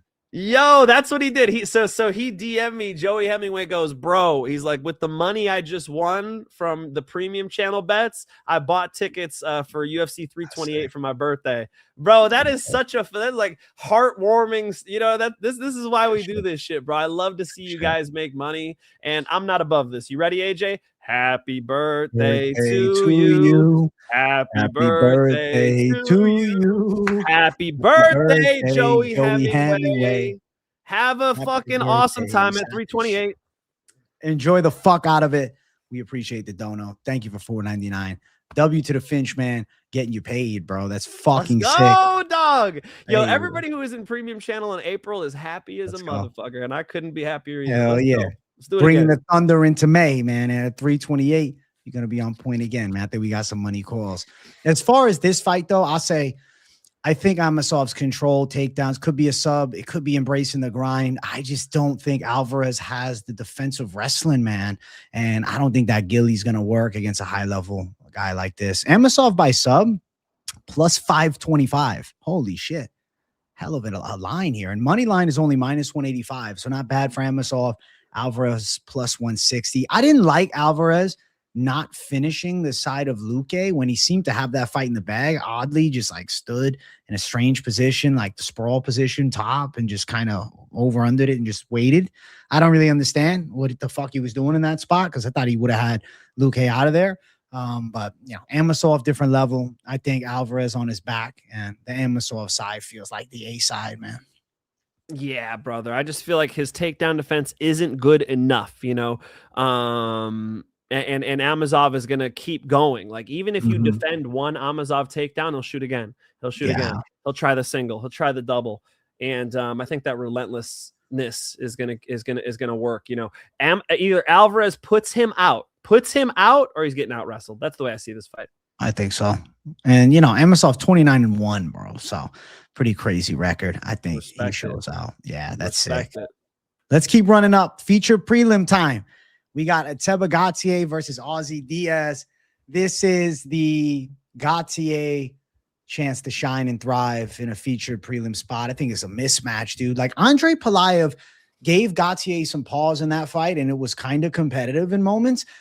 I'm going to say that Palayev is a substantially more precise striker than Diaz. Like, this was the original fight. Palayev stepped in. And they rebooked it because they're like, okay, well, Palayev gave Gautier some problems after the first round. Right. Take our time. Gautier versus Diaz. I think this is a knockout for the first round. KO, Gautier side. We've seen Diaz put out a couple times fast. Pfeiffer chinned him on Contender. And then obviously in the UFC, Mingyang Zhang put him away. He does have a win against the Djorden Santos, and I had picked him that week to get the W. And happy that I had him as a dog there. I ain't doing it here. I think Gautier, knockout win, probably first round. The power is immense. The pressure is too much. And I think Diaz is getting flattened. Ateba Gautier should exterminate this dude. I think AJ's assessment is right. They just didn't want to bring Ateba Gautier up too quick, so they rebooked the matchup. You got to think Ateba Gautier's power is going to be way too much here. Bro, looking at Ateba's record, he's 10-1. So I'm like, where the fuck is this one? He lost to this dude, Glenn Williams, in 2022. You click Glenn Williams' profile, he has one pro fight. It's a victory over Ateba Gautier. He never fought again. If anybody can get a hold of Glenn Williams, if AJ don't want him on Moneyline, I want him on my show. We got to figure out what's the story here, bro. You're 1-0, and your one win is against this UFC hype job. We got to figure out what happened with Glenn Williams and bring him back. People always ask me, Finch, why don't you fight anymore? Glenn Williams, I got a question for you. Why don't you fight anymore? He's on Instagram. I have his Instagram right here. Let's go. Let's get him on the show and figure out what the fuck is going on here, bro. You beat Ateba Gautier, and then he's like, you know what, bro? He said in his retired pro MMA BJJ brown belt. Yeah. And he still actively looks like he's training. But he's got a father of two boys. 41. 41. That's figured why. it out. 41. He a little late. So that's why I think he probably in his late 30s beat Ateba Gautier. Now I got to find that fight, bro. Yeah, that's I got to it. find that fight. Ateba's been on a roll, guys. Tons of power in his hands. Going to be hard for Ozzy Diaz to do much to him. I think it's a pretty bad matchup for Ozzy Diaz, guys. Yeah. Ateba Gautier is definitely still that prospect. I mean, a Palayev decision win is not even a fucking bad look. Palayev went distance with Christian Leroy Duncan in his, UFC debut, and he's scheduled to fight Nursultan Riziboyev in June. So I think Andre Palayev is actually pretty good. So I really feel like Ateba Gautier for a knockout in this one is what's incoming. Highlight reel, the odds minus 1,100 for Gautier, plus 725 for Ozzy Diaz. Fight's expected to end early. Under 1.5 is minus 315. Gautier by KO minus 475. Gautier first round KO minus 175, bro. Holy shit. Holy shit. Last week, the 10-1 favorite did not fight like a 10-1 favorite. I think this week it'll look more like it. Yeah, I think so too. Gautier, first round knockout, and bad matchup for Ozzy Diaz. This is in this position for a reason. They're putting him on a good spot on this card because they want Gautier to be advertised with a highlight reel as, you know, the Cameroonian heavy-handed star on the rise, kind of like Mini Ngannou, you know? That's kind of what Gautier is being pushed as. So racist. No, I'm just kidding. Ateba Gautier is just such a powerhouse. He really, I mean, it's just going to be fun to see him tested. Like they're still not testing him yet to the level. I guess Pulev was kind of the test. And, you know, you saw that thing get a little bit competitive. I mean, he was hurting Pulev, but, you know, let's see him be less green. And then I want to see some big fights because there's a lot of good matchups that'll be fun in the pipeline, but maybe we got to wait till 27 to see him. Let's go. Yeah. We'll see. Gautier, I don't know. He's so young, right? 24. You beat Ozzy Diaz. I don't think he's getting top 15 until probably 2027. You're right. I think they'll give him one more this year, kind of, you know, continue to build. But eventually you got to put the pedal to the metal and competition's going to jump. But holy shit, what a fucking prelim. Can we just talk about it for a sec? Stacked prelims. Amazing card. My God. This is they're not selling tickets. Did you see? What? Yeah, 40% of the tickets are still available for UFC. Because the prices are astronomically high. And second thing is people genuinely enjoy watching at home, whether with friends and family or watching my fight companion, bro. Like people like to sit at home and watch AJ's fight companion. That's what it is, Dana. Come on, Dana.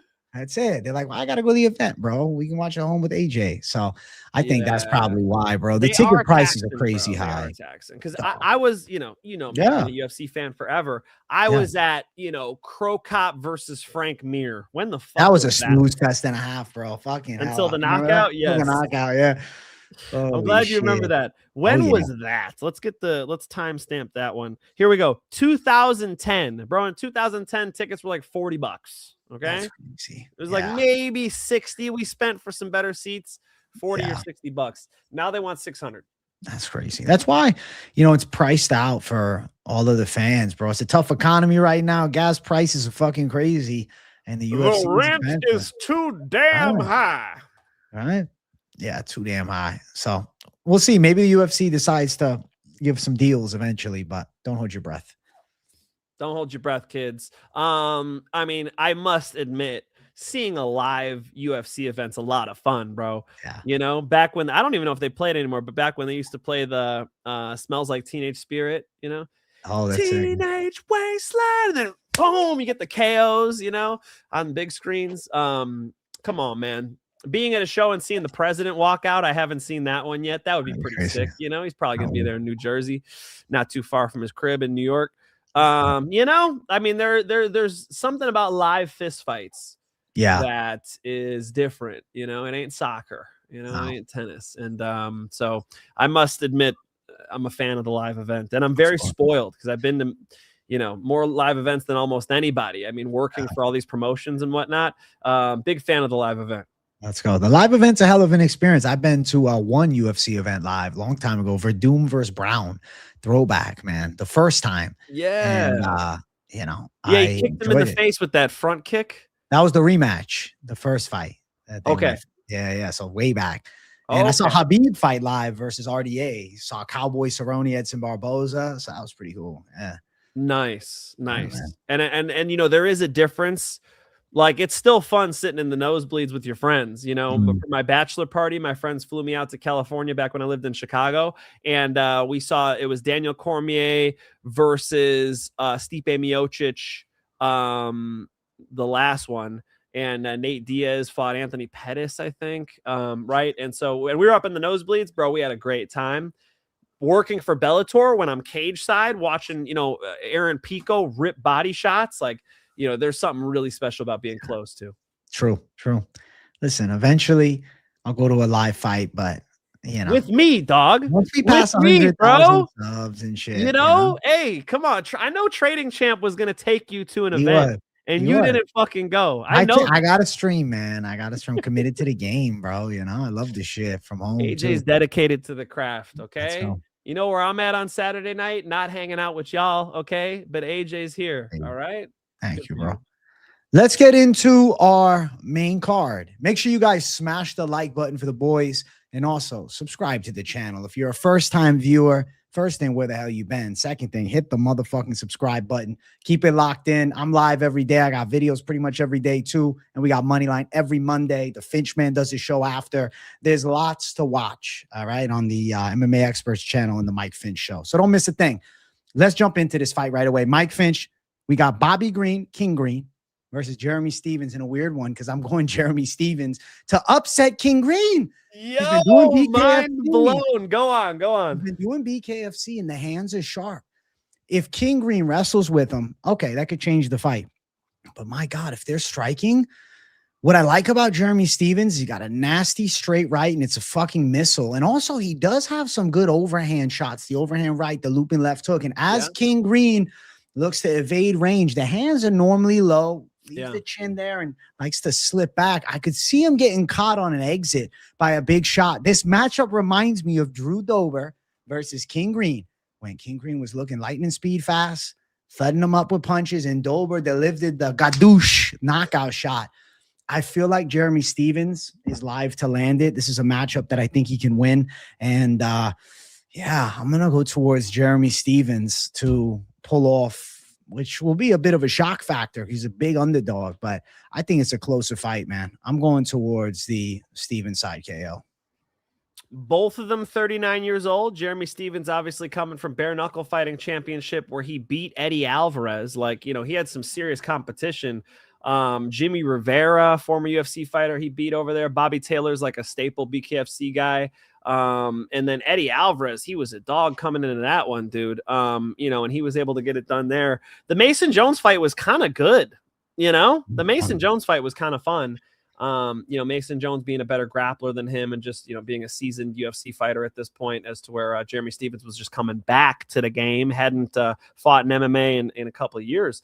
And then, you know, he just got fucked up by Mike Perry, but Mike Perry's a lot bigger than him. Now he's fighting Bobby Green. Bro, Bobby Green versus Daniel Zellhuber. That was pretty impressive. Lance Gibson Jr., you know, was able to outbox Lance Gibson Jr. and keep him off of him.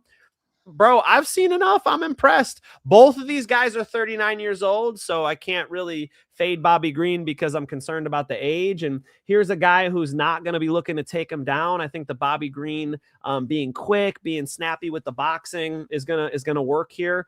You're right. He does move his head. He pulls his head out. He does wild stuff. But as far as boxing is concerned, like we were just talking about how Grant Dawson got knocked out by Bobby Green. Bro, he's got an advantage over Stephens. I think Stephens maybe was effective in bare knuckle because it's not, you know, bare knuckle. It's a good thing to be able to push somebody back, to grind in there, to have a little bit of grit.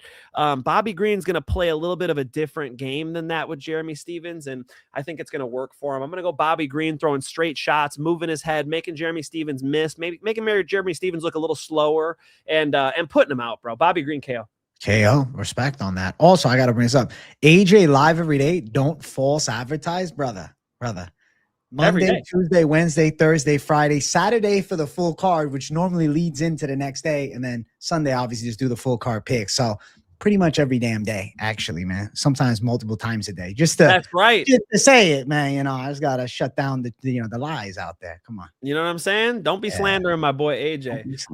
We're on opposite sides this one. I like that, you know, you're showing the AJ and I used to host a bare knuckle fighting championship show. Okay. It's called Bare Knuckle Bets. And goated show. Good show, goated show. And we would BKFC do not bring us. They would have been more popular now if they would. They're messing up for sure. They're messing up for sure. But it is what it is. You know, so we called some Jeremy Stephens fights or had to predict some Jeremy Stephens fights and paid attention to him in bare knuckle fighting championship. Bro, I feel like the UFC is just a different game. I like Bobby Green's. These wins he's got are nice. These kids are you know, Daniel Zellhuber, like fast, you know, Lance Gibson, these kids are in their 20s. You know, now he's got 39-year-old Jeremy Stephens. I feel like he's going to be out there in slow motion, AJ. That's just how I feel. I'm going Bobby Green KO. And then Casual since 1996 says craziest fight you saw in front of your faces. If you were there for Congo and Barry, that's pretty sick. I got to say, immediately what comes to mind, Dan Henderson versus Fedor. I was at Strikeforce in Chicago when it looked like Fedor had knocked Dan Henderson out, and then all of a sudden Dan Henderson pops out the back, hits him with the phantom punch, knocks him out. It was crazy. That's got to be it for me. For me, it's a boxing match because I've been to more boxing matches. You can find it on YouTube. Victor De Rocha versus Luis Alabadejo, one of the best debut fights I've ever seen. My dad actually cornered one of the guys, and I was in there too as a second. You can see me with a little afro. No way, you were in the corner. Yeah, that was cool, man. Oh, Yeah. no way. I had my license to be a second for boxing for a while, man. The assistant. Nice, bro. Yeah, bro. Nice. Oh, that's fucking awesome. Then if you were, man. It's stressful when you're the corner of a war, you know. Yeah. Yeah, listen, being the number 2 in there is easy pickings. You know, you kind of just grabbing the stool and shit. Sure. Yeah. Put the ice on the back of the neck. Yeah. Yep, get the bucket. Yeah. But I think that was for me. That was a great. You can find that on YouTube. It's one of the best boxing matches you probably ever see. Local fight. They slugged it out, and it was cool. I think with the betting side of this fight, the question I have for you, Finch, Green is minus 325. So he's a hell of a favorite. Stevens plus 275. You like Green KO, it's plus 225. Is the Green side any bit of an intriguing financial gamble, or is it more of It's a little juiced, bro. That's a little juiced, man. Yeah. No. It is. No bet. No bet. We'll see how it moves. You know, like I told you, I put a little bet on Brando Perisic because I'm like, all right, minus 130 is not crazy. That's close to correct. And then it got to minus 110 or whatever. I'm like, okay, I'm starting to warm up more. This is getting better, you know. And I put another bet on it. So yeah, we'll see if it gets tight. That'll be a different story. I think Green's looking good here to me, dude. That's my take. I think Green's twice as fast. Respect. Finch going Green with some confidence. This is reminding me of Drew Dober versus Bobby Green, but in the contrary, I'm on Jesus. the other side. You're me right now because I was saying that same shit. Yo, he reminded me of the fucking Drew Dober or the Bobby Green KO. Yeah, dude. This is a moment where I think that Bobby Green is gonna look like his old self against the Jeremy Stevens, because Jeremy Stevens, is he evasive? No, he's looking to fucking bang. He's looking to bang, dog. I think he's running into some shots. Respect. I'm excited to see it, man. I think it's gonna be a hell of a fight, and I'll go for the upset. Stevens, I got a feeling. Finch, man, confident on the other side. Respect on it. We're on opposite ends to start off the main card, and let's keep on moving up. Next one up, we got another great fight. Welterweight contender matchup. Sean Brady versus Joaquin Buckley. I like Buckley in this spot. I feel like his defensive grappling, easy to overlook because of a tough fight against Kamaru Usman. But I also look at that as a great learning experience. He has spent the last fucking 10 months dialing in on this defensive game, which was already pretty good. It's just Usman spectacular at wrestling. And now I have Sean Brady, who's a very good grappler, but not the same level of efficiency with wrestling as Kamaru Usman. And another point I will make, the striking of Usman, though at the time he fought Buckley slower than a primed Usman, he's still got some good straight shots and some long arms. I feel like with Brady, he's going to have to absorb some damage to get at Buckley. I don't feel overly confident in Brady's durability. Michael Morales badly knocked him out, and Buckley has some similarities to the way he throws big power shots to the side of Michael Morales. I think really Buckley is live to catch him with some wide shots. And I think that Brady's going to be on his heels a bit. And I'm expecting that takedown defense of Buckley to look solid. I know Colby Covington, Dr. Stoppage. You look at that. Colby, one of the best wrestlers in the UFC. Say what you want. He can wrestle. Pure wrestling. He's a gangster and a hell of a chin. Buckley did some damage there, only taken out one time. So I'm not on the bankrupt grappling Buckley side. And if anything, he's been dialed into wrestling. He's going to be better than ever. I know he got tech fall, that RAF, but dog, he did that to show, listen, I'm trying with this wrestling stuff. He was against Pat Downey, bro. And Downey's a fucking animal, right? I think Buckley's going to knock Sean Brady out. I'm going Buckley by KO. I love Sean Brady's jiu-jitsu, but I think on the feet, he is in serious trouble with Joaquin Buckley. Pat Downey has been training with Khamzat Chimaev. If you guys have seen that dude he's always wrestling with Khamzat. He was mimicking Dricus du Plessis, and now he's got him doing a little bit of Strickland, although I think the body type's much more of a Dricus du Plessis, but that is what it is. So I mean, yeah, he's like, one of the more famous college wrestlers. Going to be a tough one for Buckley. Yeah, the Colby Covington win is a nice one. I mean, think about it. He's putting in back-to-back training camps facing wrestlers, and now he's up against this jiu-jitsu guy who, yes, if he gets you down, he'll sub you, Leon Edwards. He'll sub you. But if he can't, he's cooked against Buckley, bro. I think Buckley's going to put big shots on him and hurt him. I'm kind of with you, bro. I could see, if Buckley gets in a bad spot here, it's not just the decision. Like Sean Brady will look for the finish, but I feel like the finish on every fight starts on the feet. You got to get past those hands of Joaquin Buckley. I think that speed's going to get to the target. Sean Brady striking, dude, he got fucking TKO'd on the fence by Bilal Muhammad, and I know Bilal Muhammad is Canelo Alvarez, but we got to be serious and look at this and go, Buckley's going to be quick to the target. Buckley's going to get explosive on him, and Buckley's going to be pretty hard to wrestle with. Now, again, you put a single hook in, and we're cooking. Like Sean Brady's jiu-jitsu is legit. I'm going to say Buckley TKO. Yeah, I like it, Finch. I'm glad we're on the same side. We got the underdog plus 138, Joaquin Buckley. Nice. I already threw down a unit on him. I had to fucking attack it. I did it during the live stream earlier because I'm like, you know what? Let me go after it now, just in case the lines close in. And he's around plus 138 with Brady around minus 158 variants of the books, of course. The KO side of Buckley plus 225. So there is an anticipation because plus 225 is not crazy that the hands are going to be delivered.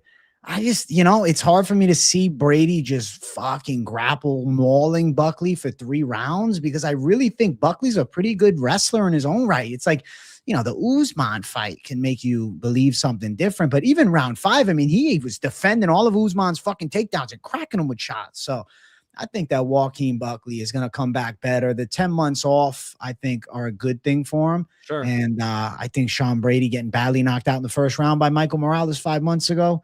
Matchup here is tough again. And the guy that hits hard, I like it.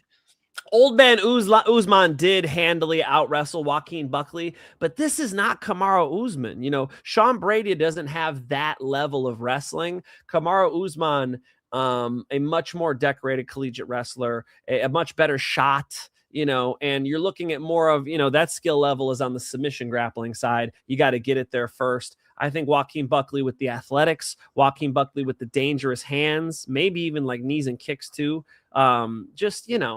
It's like cat quick, and I believe that he'll get to the target. He can't be getting tired here, but luckily this is only 3 rounds. Like he can pop off a little bit. Because if you get a little fatigued, Sean Brady does like to, he'll get positional, work you.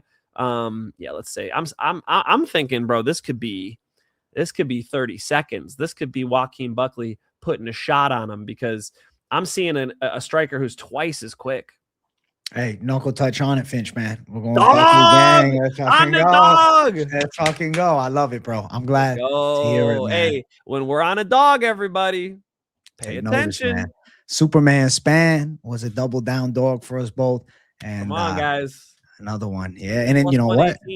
Heavy-handed striker versus good jiu-jitsu. We're going heavy hands again. So Buckley, W for us both. And he's an underdog. Next fight up. Featured fight of the night. We got Drago Volkov versus the side of Waldo Cortes-Acosta.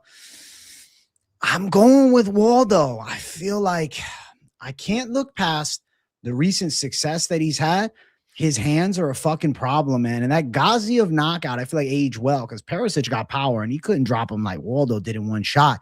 And I know Volkov's got some size. He's a plotting kickboxer. He's 6'7", and he does have some, fairly sharp striking tools. But I think Waldo could land some shots over the top, work a jab, mix it up with Volkov, who's going to look to pressure him. But here is the X factor of this fight to me.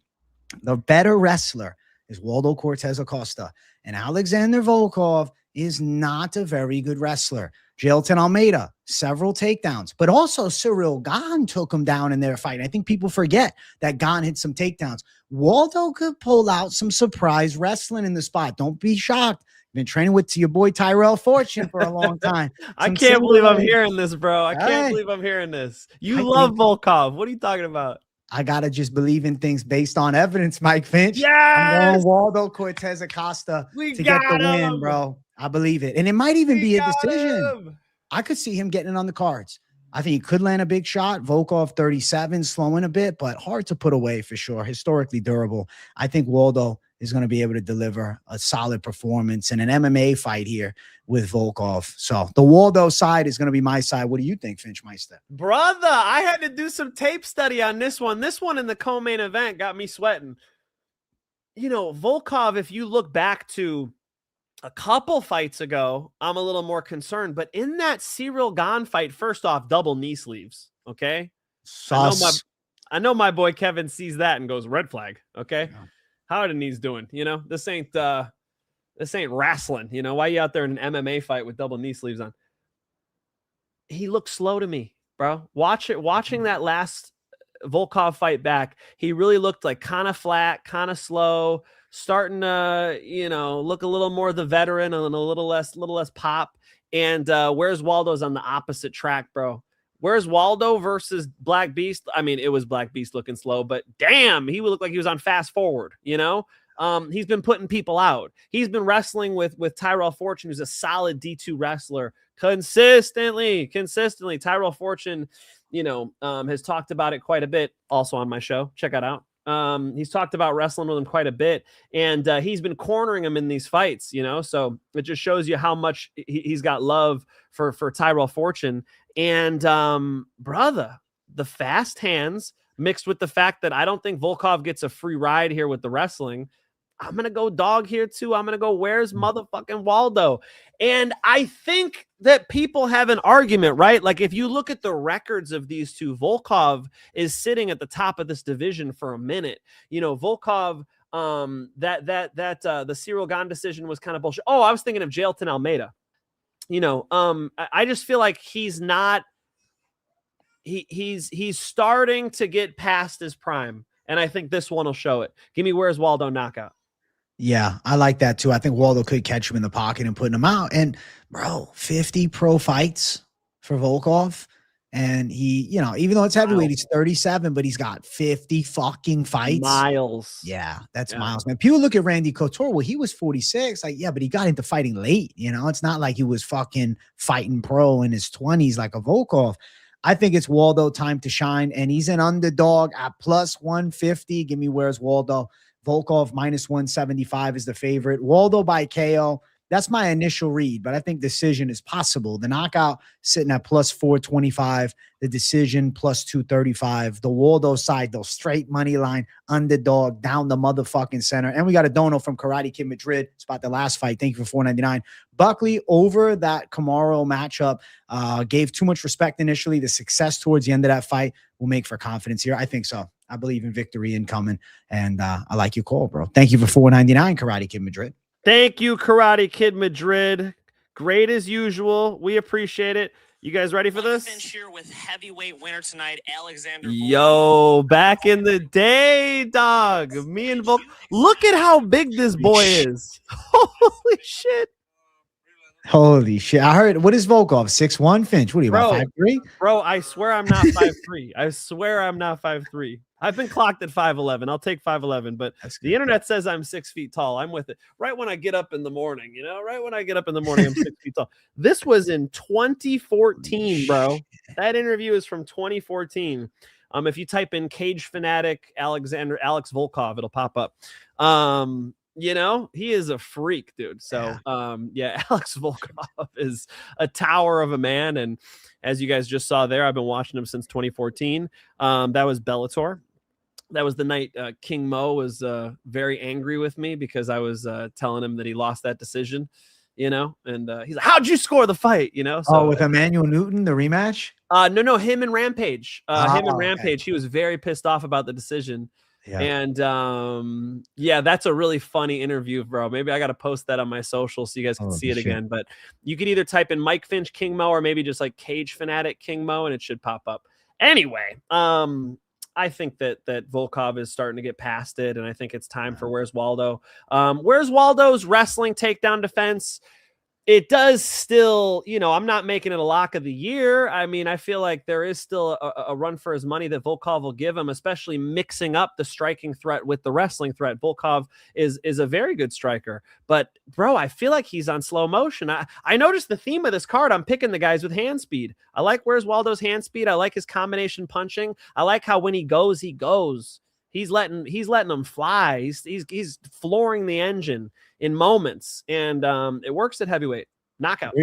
I like it. Finch and I both. Stephen McTally, thank you for the 2. W stream. Alexa beat Maisie by sub, by the way. Definitely not a KO. She was out when she was putting the sub. Stop it. She was out, dude. Yeah, 100%. It was that is a classic club and sub, like a true KO sub. So you both are right. Thank you for the 2, Stephen McTally. We appreciate the Savage Dono. We're both going underdog Waldo for the dub in the feature fight. It's time for the co-main event of the evening. Flyweight belt on the line, and this is the biggest fight in Asian MMA history, as we have Van versus Taira. Obviously, Japan has never had a UFC champion before, and they're looking to get their first ever world champ this Saturday against Myanmar's Joshua Van. So a lot at stake and a hell of a matchup too.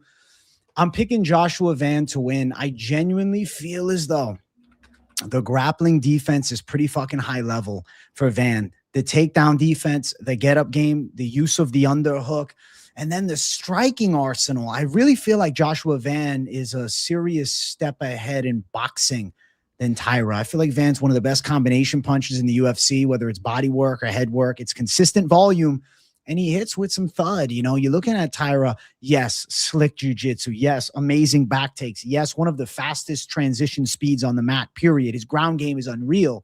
But there's been fights where he's been touched a bit on the feet. Even with Alex Perez, he got thudded up with some shots. And then obviously Perez, had his back taken, the knee blew out, what have you. And then obviously handled Brandon Moreno on the ground and took his back and, whatever, pounded him out there and looked good.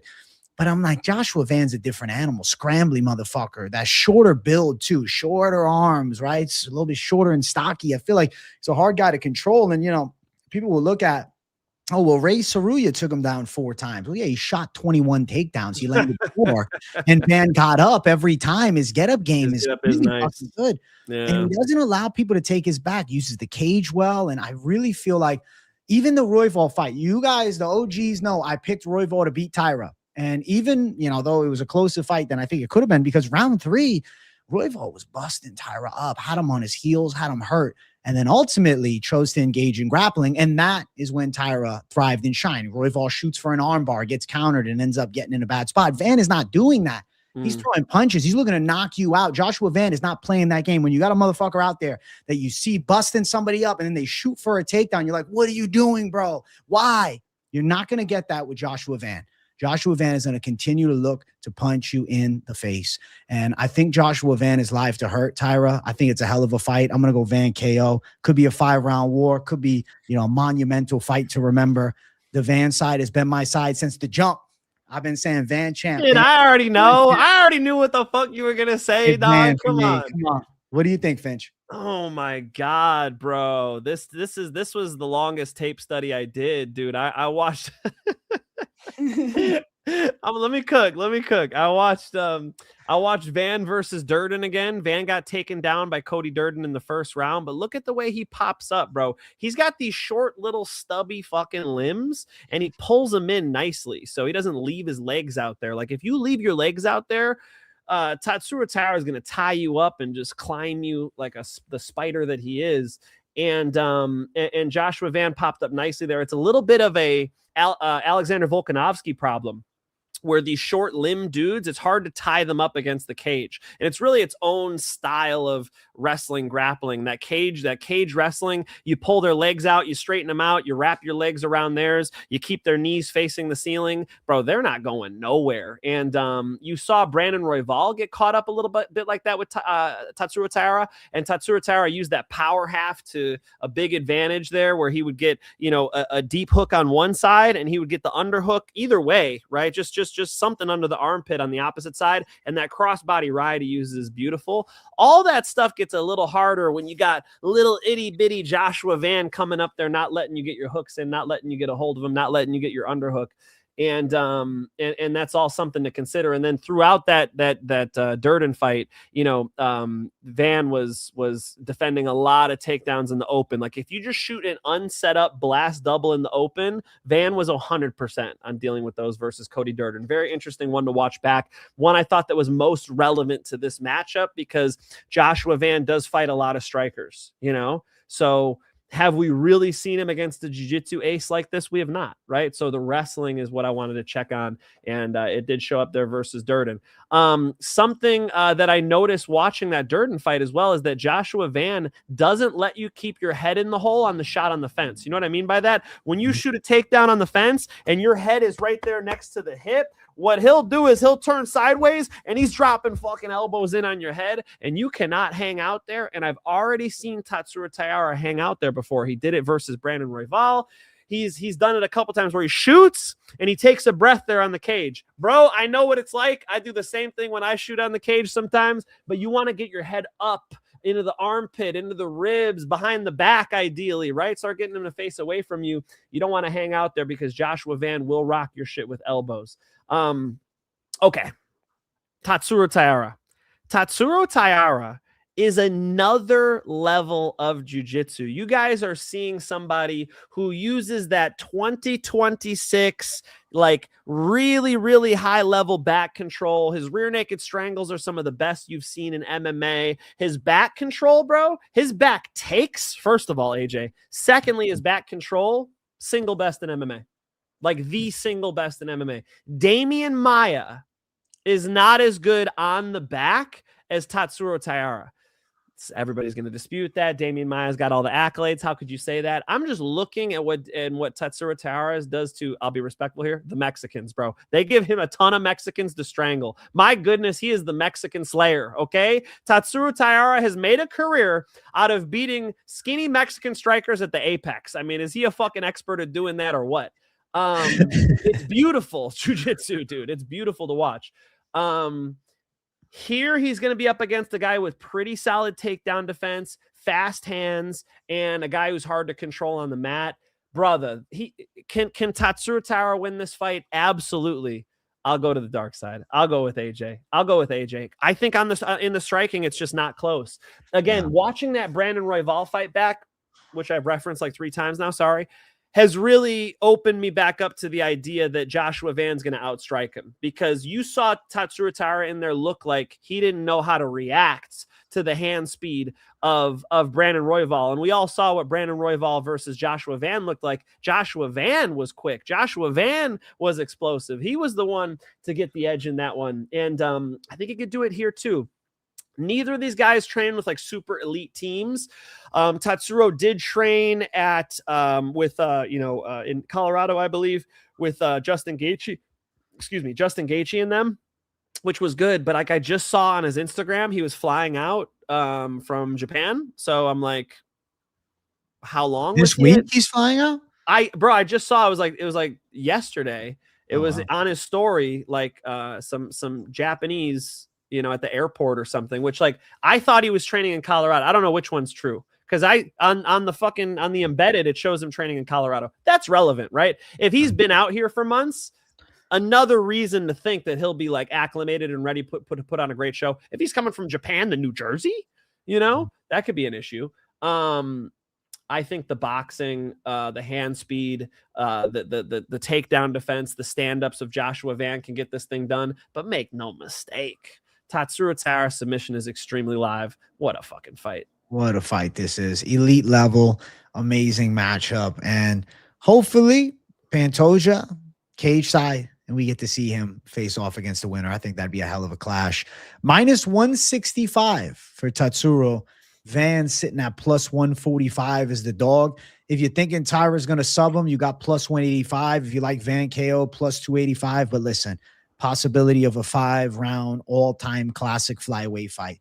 Absolutely love this. I'm telling you guys, this is the biggest fight in Asian MMA history. I mean, there's a lot of pressure on Taira. I wonder if, he's gonna feel that fight week because his coach is even connected with like the OG lineage. I forget the name off the top of my head, but the guy that fought Rickson Gracie back in the day, like, you know, Japanese MMA, they've been waiting for a UFC champion. And, you know, it's been a long time since they've had a title shot. And now this is it. So the weight of the country on him as well. Obviously, you know, you could say the same for Van with Myanmar, but it doesn't seem to have the same, you know, deep-rooted MMA history like with Pride FC and even, you know, Rising On. They've had, granted, I guess Asakura fought for the belt recently at flyweight and got cooked, but like, you know, you had Asakura Trike, it could, Horiguchi, Yushin Okami, you know, a lot of these guys, they just never were able to capture the gold. So, you know, the whole nation definitely going to be tuning in to Taira here. And come on, bro. I love the Japanese people. I love both of these guys. Honestly, Van is OG favorite, but I like Taira a lot. He's a fucking, you know, savage grappler.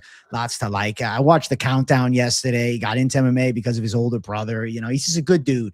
And yeah, the countdown was cool. Them sparring when they were young. I'm like, bro, that is so me. I've got some it's on private on YouTube because it's me when I'm like 11 years old out there banging it out with the neighbors. You know what I mean? Fucking awesome, dude. It absolutely reminded me of myself.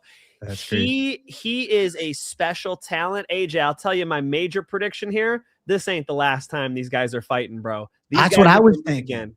Yeah, I like that. So we'll go Van this time out and expect a good fight between the two of them. Hell of a co-main event, which leads us to the biggest fight this year so far. Main event of the evening. Be sure to smash the like button and subscribe. Khamzat Chimaev versus Sean Strickland for all the marbles. You know, the pure hatred now between these two is something that's reminiscent of. I don't buy it. I don't buy it. No. You don't buy it? No, I don't buy it. Let me at least finish the take here, man. I'm telling the fucking point, man. Okay. I'm telling this fight. Holy shit. It's reminiscent of Khabib McGregor, the potential for violence. The Finch man just put out of here. I think that Strickland is attempting to play mind games and get under Khamzat Chimaev's skin, which, you know, I personally don't think is going to work. My pick here is Khamzat Chimaev. I think the wrestling is going to overwhelm Sean Strickland to, I would say, a rather extreme degree. I think that Chimaev's control on the ground is going to be something that is something that Strickland has not felt before. Besides in training with Khamzat, where supposedly he'd been submitted multiple times, you know, Strickland is thinking a later stage knockout and Khamzat gassing. But how hard is it when you got a guy taking you down, beating you up from top position? You got to work back up to the feet over and over again. He's getting punched hard in the face. He's getting beaten on. He's getting frustrated. I think Sean Strickland's going to be frustrated. He's fucking motherfucker keeps taking me down. I want to sit there and throw shots, and he's just not letting it happen. I think there's a chance of a Chimaev rear naked strangle here, maybe even a fucking, you know, Darce or an anaconda. Potentially, though, if there is some true bad blood, we'll see at the press conference. Ground and pound. Chimaev says, fuck this motherfucker. Takes his back, flattens him out, and just fucking thunderous shots and just pounds on Sean Strickland to a violent ground and pound KO. But rear naked strangle felt like the first instinct for me. I'm going Chimaev to finish Sean Strickland on the mat. I think he's too physical. Duplessis obviously survived the full 5. And I know people say, well, Strickland's get-up game is better. Duplessis is more physical. Duplessis is strong as a fucking ox. I feel like Strickland, yeah, he's got great technique, but it's going to be no match for the Chimaev top control. It's out of this fucking world. Khamzat Chimaev inside of the distance. He's going to stop Sean Strickland on the ground. What do you think, Finch, man? Khamzat Chimaev is special. It's different. You know, this is different, man. You know, Sean Strickland is a cardio machine. So he's great over 5 rounds. So the classic Khamzat issue is, how's he going to look if you survive that storm? You know, storm chasers, or what's that movie, Tornado or whatever? They got to everything's rattling. They got to make it through, right? You got to make it through some shit with Khamzat. He's going to come out there like a bullet out of a gun. He's going to take you down. He's going to punch your face. He's going to try to wring your neck. But if you can make it through some of those storms, which, by the way, Dricus du Plessis made it through. Now, I feel like the Arman Sarukian influence was good and bad, right? If you bet on Khamzat Chimaev, I understand what Arman Sarukian is doing. He's going, hey, why even strike with these guys, right? Why strike with a Dricus du Plessis when you could just take him down? You heard Khamzat in the corner, right? He goes, He goes, brother, I strike with him this round, brother. And Arman's like, no, you take him down, you know? And so Khamzat listened. He went and took him down. Khamzat got in a crazy little scramble in that 5th round that he didn't get the better of. You remember that? Mhm. The reason why opportunities like that happen for your opponent is because you're still on the clock. You got to fight them for 25 minutes. Chael Sonnen won rounds 1, 2, 3, 4, but in the 5th round, he got triangled. There's an advantage to getting the person out of there. It's the fact that you get the possibility of them winning out of there. The more the fight goes, the more risk you take in that sense. So that game plan, hopefully Khamzat will change, because I think the best thing Khamzat can do here is overwhelm the round-winning, grinding Sean Strickland, right? Sean Strickland, while he does have nice KOs that I just watched on UFC's social media, they post little slider rolls with all the finishes, just to remind me, okay, you know, he does get people out of there every now and then. Sean Strickland's not that one-punch guy. He's not that one-strike guy. So what you're looking at Sean Strickland doing is beating Khamzat up. Well, I don't see that happening until you get a tired Khamzat in 4 and 5, and I don't even think we're going to get there, AJ. I believe that what you know, the Schmo uncovered, you guys have seen the classic Schmo interview. I think they included it in the countdown. You said you watched the countdown. They did, right? Yeah. The Schmo's standing there doing his character, and he says something to Sean Strickland like, well, what did you think? And Sean Strickland throws it back at him. Well, what did you think? And he goes, well, he made you tap a couple times there, you know? And so you could see that even 170-pound Khamzat Chimaev in training is getting the neck of Sean Strickland. Can you imagine a 200-pound Khamzat Chimaev coming full blast with ground and pound, right? I do believe that a Sean Strickland who couldn't beat Dricus du Plessis, a Sean Strickland who is a black belt in jiu-jitsu and pretty good at wrestling, but is going to be at he's a different type of athlete. He is not that fast twitch muscle type of athlete. I think he's going to be in there with a bear and get mauled by the wolf, actually. He'd be in there with a wolf and get bit. I think Khamzat Chimaev strangles him in the first 2 rounds. I do. Now, as far as the beef goes, I mean, yes and no. Like, you don't think it's real at all?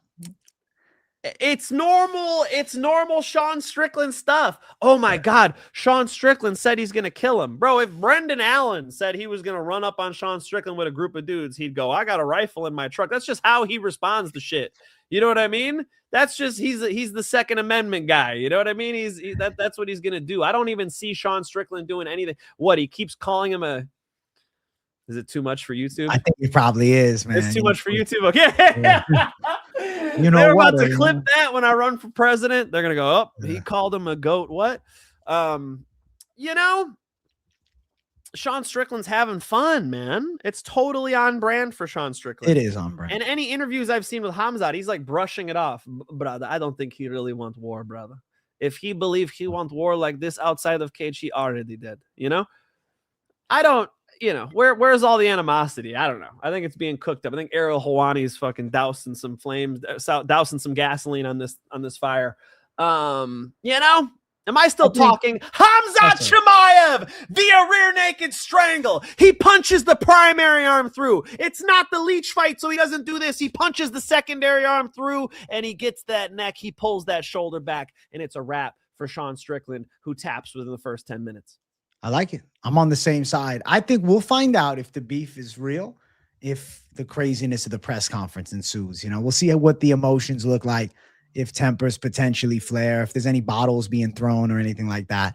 Maybe we get a viral moment. I'm kind of hoping that we see them come, you know, nearly to blows at the press conference just to sell the fuck out of the fight, man. They're fucking getting after each other. You know, the security Everybody's coming in. excited for this press conference. We'll see. I don't know. Hope so. I see the chat thinks I'm, you know, they won't stop fighting after the ref stops it. You know, what else? There was a couple other ones in here. Where the fuck did it go? Sean is calling him a Chechnyan bad word. Sean is calling him a goat, blah, blah. Yeah, but is Sean said this? Like, yeah, he's always talking, you know, what is Sean saying that's really out of character? This seems to be well within Sean's normal, wide guardrails, right? Yeah, the wheelhouse of shit talk. I It's- mean, this yeah. is if you're having a beer with Sean Strickland, I fully expect him to say these things. Yeah, and odds you for can the- laugh them off. The odds for the matchup, Chimaev minus 600. We're both picking it. Plus 425 for Strickland. We like the inside distance, minus 215. Chimaev submission. Chimaev plus 115. If he does ground and pound him, it's plus 265. I'm hoping that the beef is fucking real, man. I want to see it at the press conference. They said they're not going to do a face-off. They got them at separate hotels and things like that. So supposedly it's on site, Finch. We're going to see what happens. Chimaev round 1, Giga Diddy Max. Thank you, Dana White, for 279. We appreciate you. Giga Diddy Max. He's gonna get the baby oil out. What does that mean? I guess so. I think that this is levels matchup. And I've been undefeated on Khamzat Chimaev predictions, man. I early days felt like he was the next welterweight champ. I said he was Usman's kryptonite. Go back and watch that video from when I first started the fucking channel. I've kind of been a Khamzat Chimaev witness from the get-go, because it's like you can just sense it. It's like, this is a style that fucking runs through pretty much everybody, especially at middleweight, where we were lacking grapplers. The champ was a striker that had a relatively mid-ground game for a long time in Adesanya. And I just think it's too much. Chimaev with Strickland. Strickland is not going to get two of the biggest upsets in championship history. I just don't see it happen. Would be a hell of a story, but I don't think so. You were fully on board with the early Khamzat Chimaev train. Absolutely. But somewhere along the way, AJ jumped off the Khamzat Chimaev train. As far as like rooting for him, right? The fandom of Chimaev that Are I you feel back? today, I don't know. I mean, like, it's more than it was in the final stage, maybe of 170. Like, I still like Khamzat. But at one point he was my fucking favorite, but something shifted. I don't know. I'll see how I feel this week if I'm back at favorite Khamzat. He was my favorite fighter. If you asked me that 3 years ago, remember when I shaved my mustache and I the whole shtick? Yes, I know. Yes. Classic era. So I do love Khamzat Chimaev, but I don't know. The fandom, maybe not as much as it once was, but the belief in his abilities through and through, unmatched. And W Karate Kid Madrid, thank you for $4.99. Breaking my heart with these takes. Was hoping to get some hope for an American win, but agreed it's hard to deny the Chimaev threat. Listen, he could get caught with a big shot. Shit can go crazy in the cage. Bro, I think Karate Kid, I think we're taking 2 L's, bro. First, I think it's going to be Sean Strickland getting dog walked by Khamzat, and then it's going to be Justin Gaethje getting laid out at the White House, bro.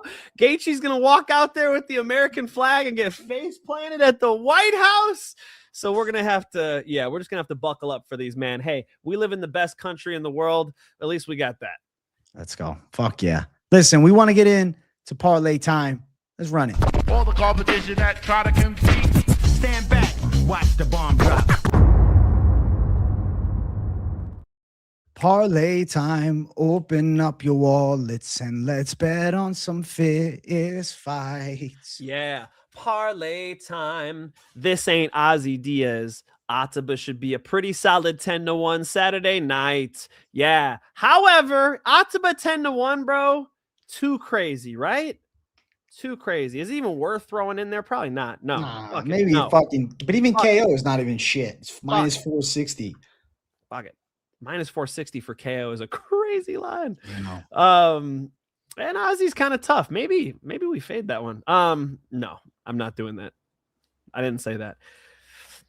Out of these guys, oh God.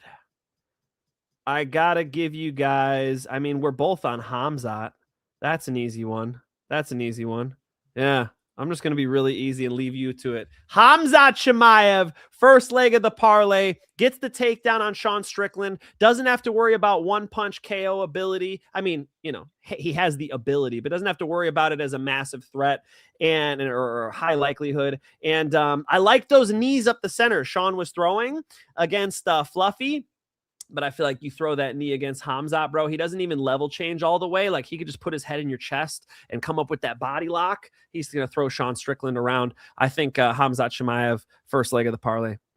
I think that, definitely is a lock of locks for sure. I guess we'll run it with Djorden Jared Gordon minus 179 and Hamza. That's boring for you guys, though. I kind of feel bad. I don't want to run it with something boring, but I was thinking we could run Gordon, Chimaev now minus 179, but not a needle mover. You throw Hamza in, you got to get more legs. You got to just, honestly, you might have to just grab your nuts and say, fuck it. No, I got it, bro. We're going grappling specialist. We're going Ukraine and Russia all in one. Amosov, Chimaev minus 113. There we go. Yo, you're putting Ukraine and Russia in a parlay? That's sadistic, dude. Bring That's the love crazy. together. It's time. Come on, guys. Everybody, come on. Calm down. Calm down. Put the guns away. What are we doing here? Yeah. You know? I feel like that makes sense. I don't like people dying. That's the problem. It's the dying. Yeah, I think that's very likely to hit. I think so. Yeah, I should come through. You got some locks on this card for sure. And speaking of locks on this card, Finchman is about to get ready to do his most confident picks for this event. And we swept last week, AJ. We swept most confident picks as usual. We hit the 10th straight bet over on Premium Channel. Come see you, boy. And let's go over this card, and I'll give you guys my most confident 5. Let's go. Mike Finch going live up next, and he's about to bring some thunder. I also want to give a special shout out to Lil Bro J, because he dropped his full card breakdown. He recently broke into 1,000 subs. After you watch the Finch man go live, Lil Bro got the breakdown as well. So we'll put that in. Bam. I'll put them both up there so you guys can check both. You literally listen, bro. If you guys are planning on staying up late, you got Finch man live, you got Lil Bro J, you got fucking hours of content. You can watch my live stream from earlier. Sure, you can rewatch Moneyline, man. Enjoy yourselves. We appreciate you savages a lot. Go watch Finch man live. Subscribe to him. He's at, was he 11K now? Let's check. Yeah, 11.2, I think. 11.2, baby. Let's go. I We love it. rolling. Yeah. You know, I just got to catch up to AJ's 60K. We're closing in. We're at, let's check it right now. Live on the show. 59,196. We're 4 around, guys. If you're listening and you haven't subscribed to the channel, quit playing games. You guys know AJ's the hardest working guy in the space. He gives out solid picks all the way up until the main event. Main event, bro. You better bet Sean Strickland now. But I mean, AJ's got a consistent, you know. He runs consistent content all week, and he's giving you guys good looks. Literally, I'm studying, I'm doing my tape study. I'm like, all right, I might as well listen to some audio during this. I always go to AJ's takes, man. It's always good to hear. Even though I know I'm about to hear him on this fucking show, you're still the top guy I listen to as well. So that's the truth. Appreciate it. W to the Finch. I appreciate you, my brother. Go check him out, guys. He's going to be live. Don't miss his show. He's got his most confident calls. I'm curious who he's got too. Smash the like, subscribe, keep it locked in every day. Content consistently coming. I'll be live tomorrow. And I got a best and worst case scenario UFC 328 video that I'm cooking up tomorrow too. Worst case scenario is somebody brings, you know, we get a Conor McGregor Khabib ending. You know what I mean? Fingers crossed. No, man. Hopefully we just get a little drama without any trauma. You understand? Yeah, they're gonna have if Trump and Marco Rubio and everybody's cage side and these dudes start fighting, this is gonna get nuts, bro. Secret Service is gonna pop somebody, you know. I hope not. I hope not. Thank you, savages, for watching. We'll talk to you all soon. Good night and peace out.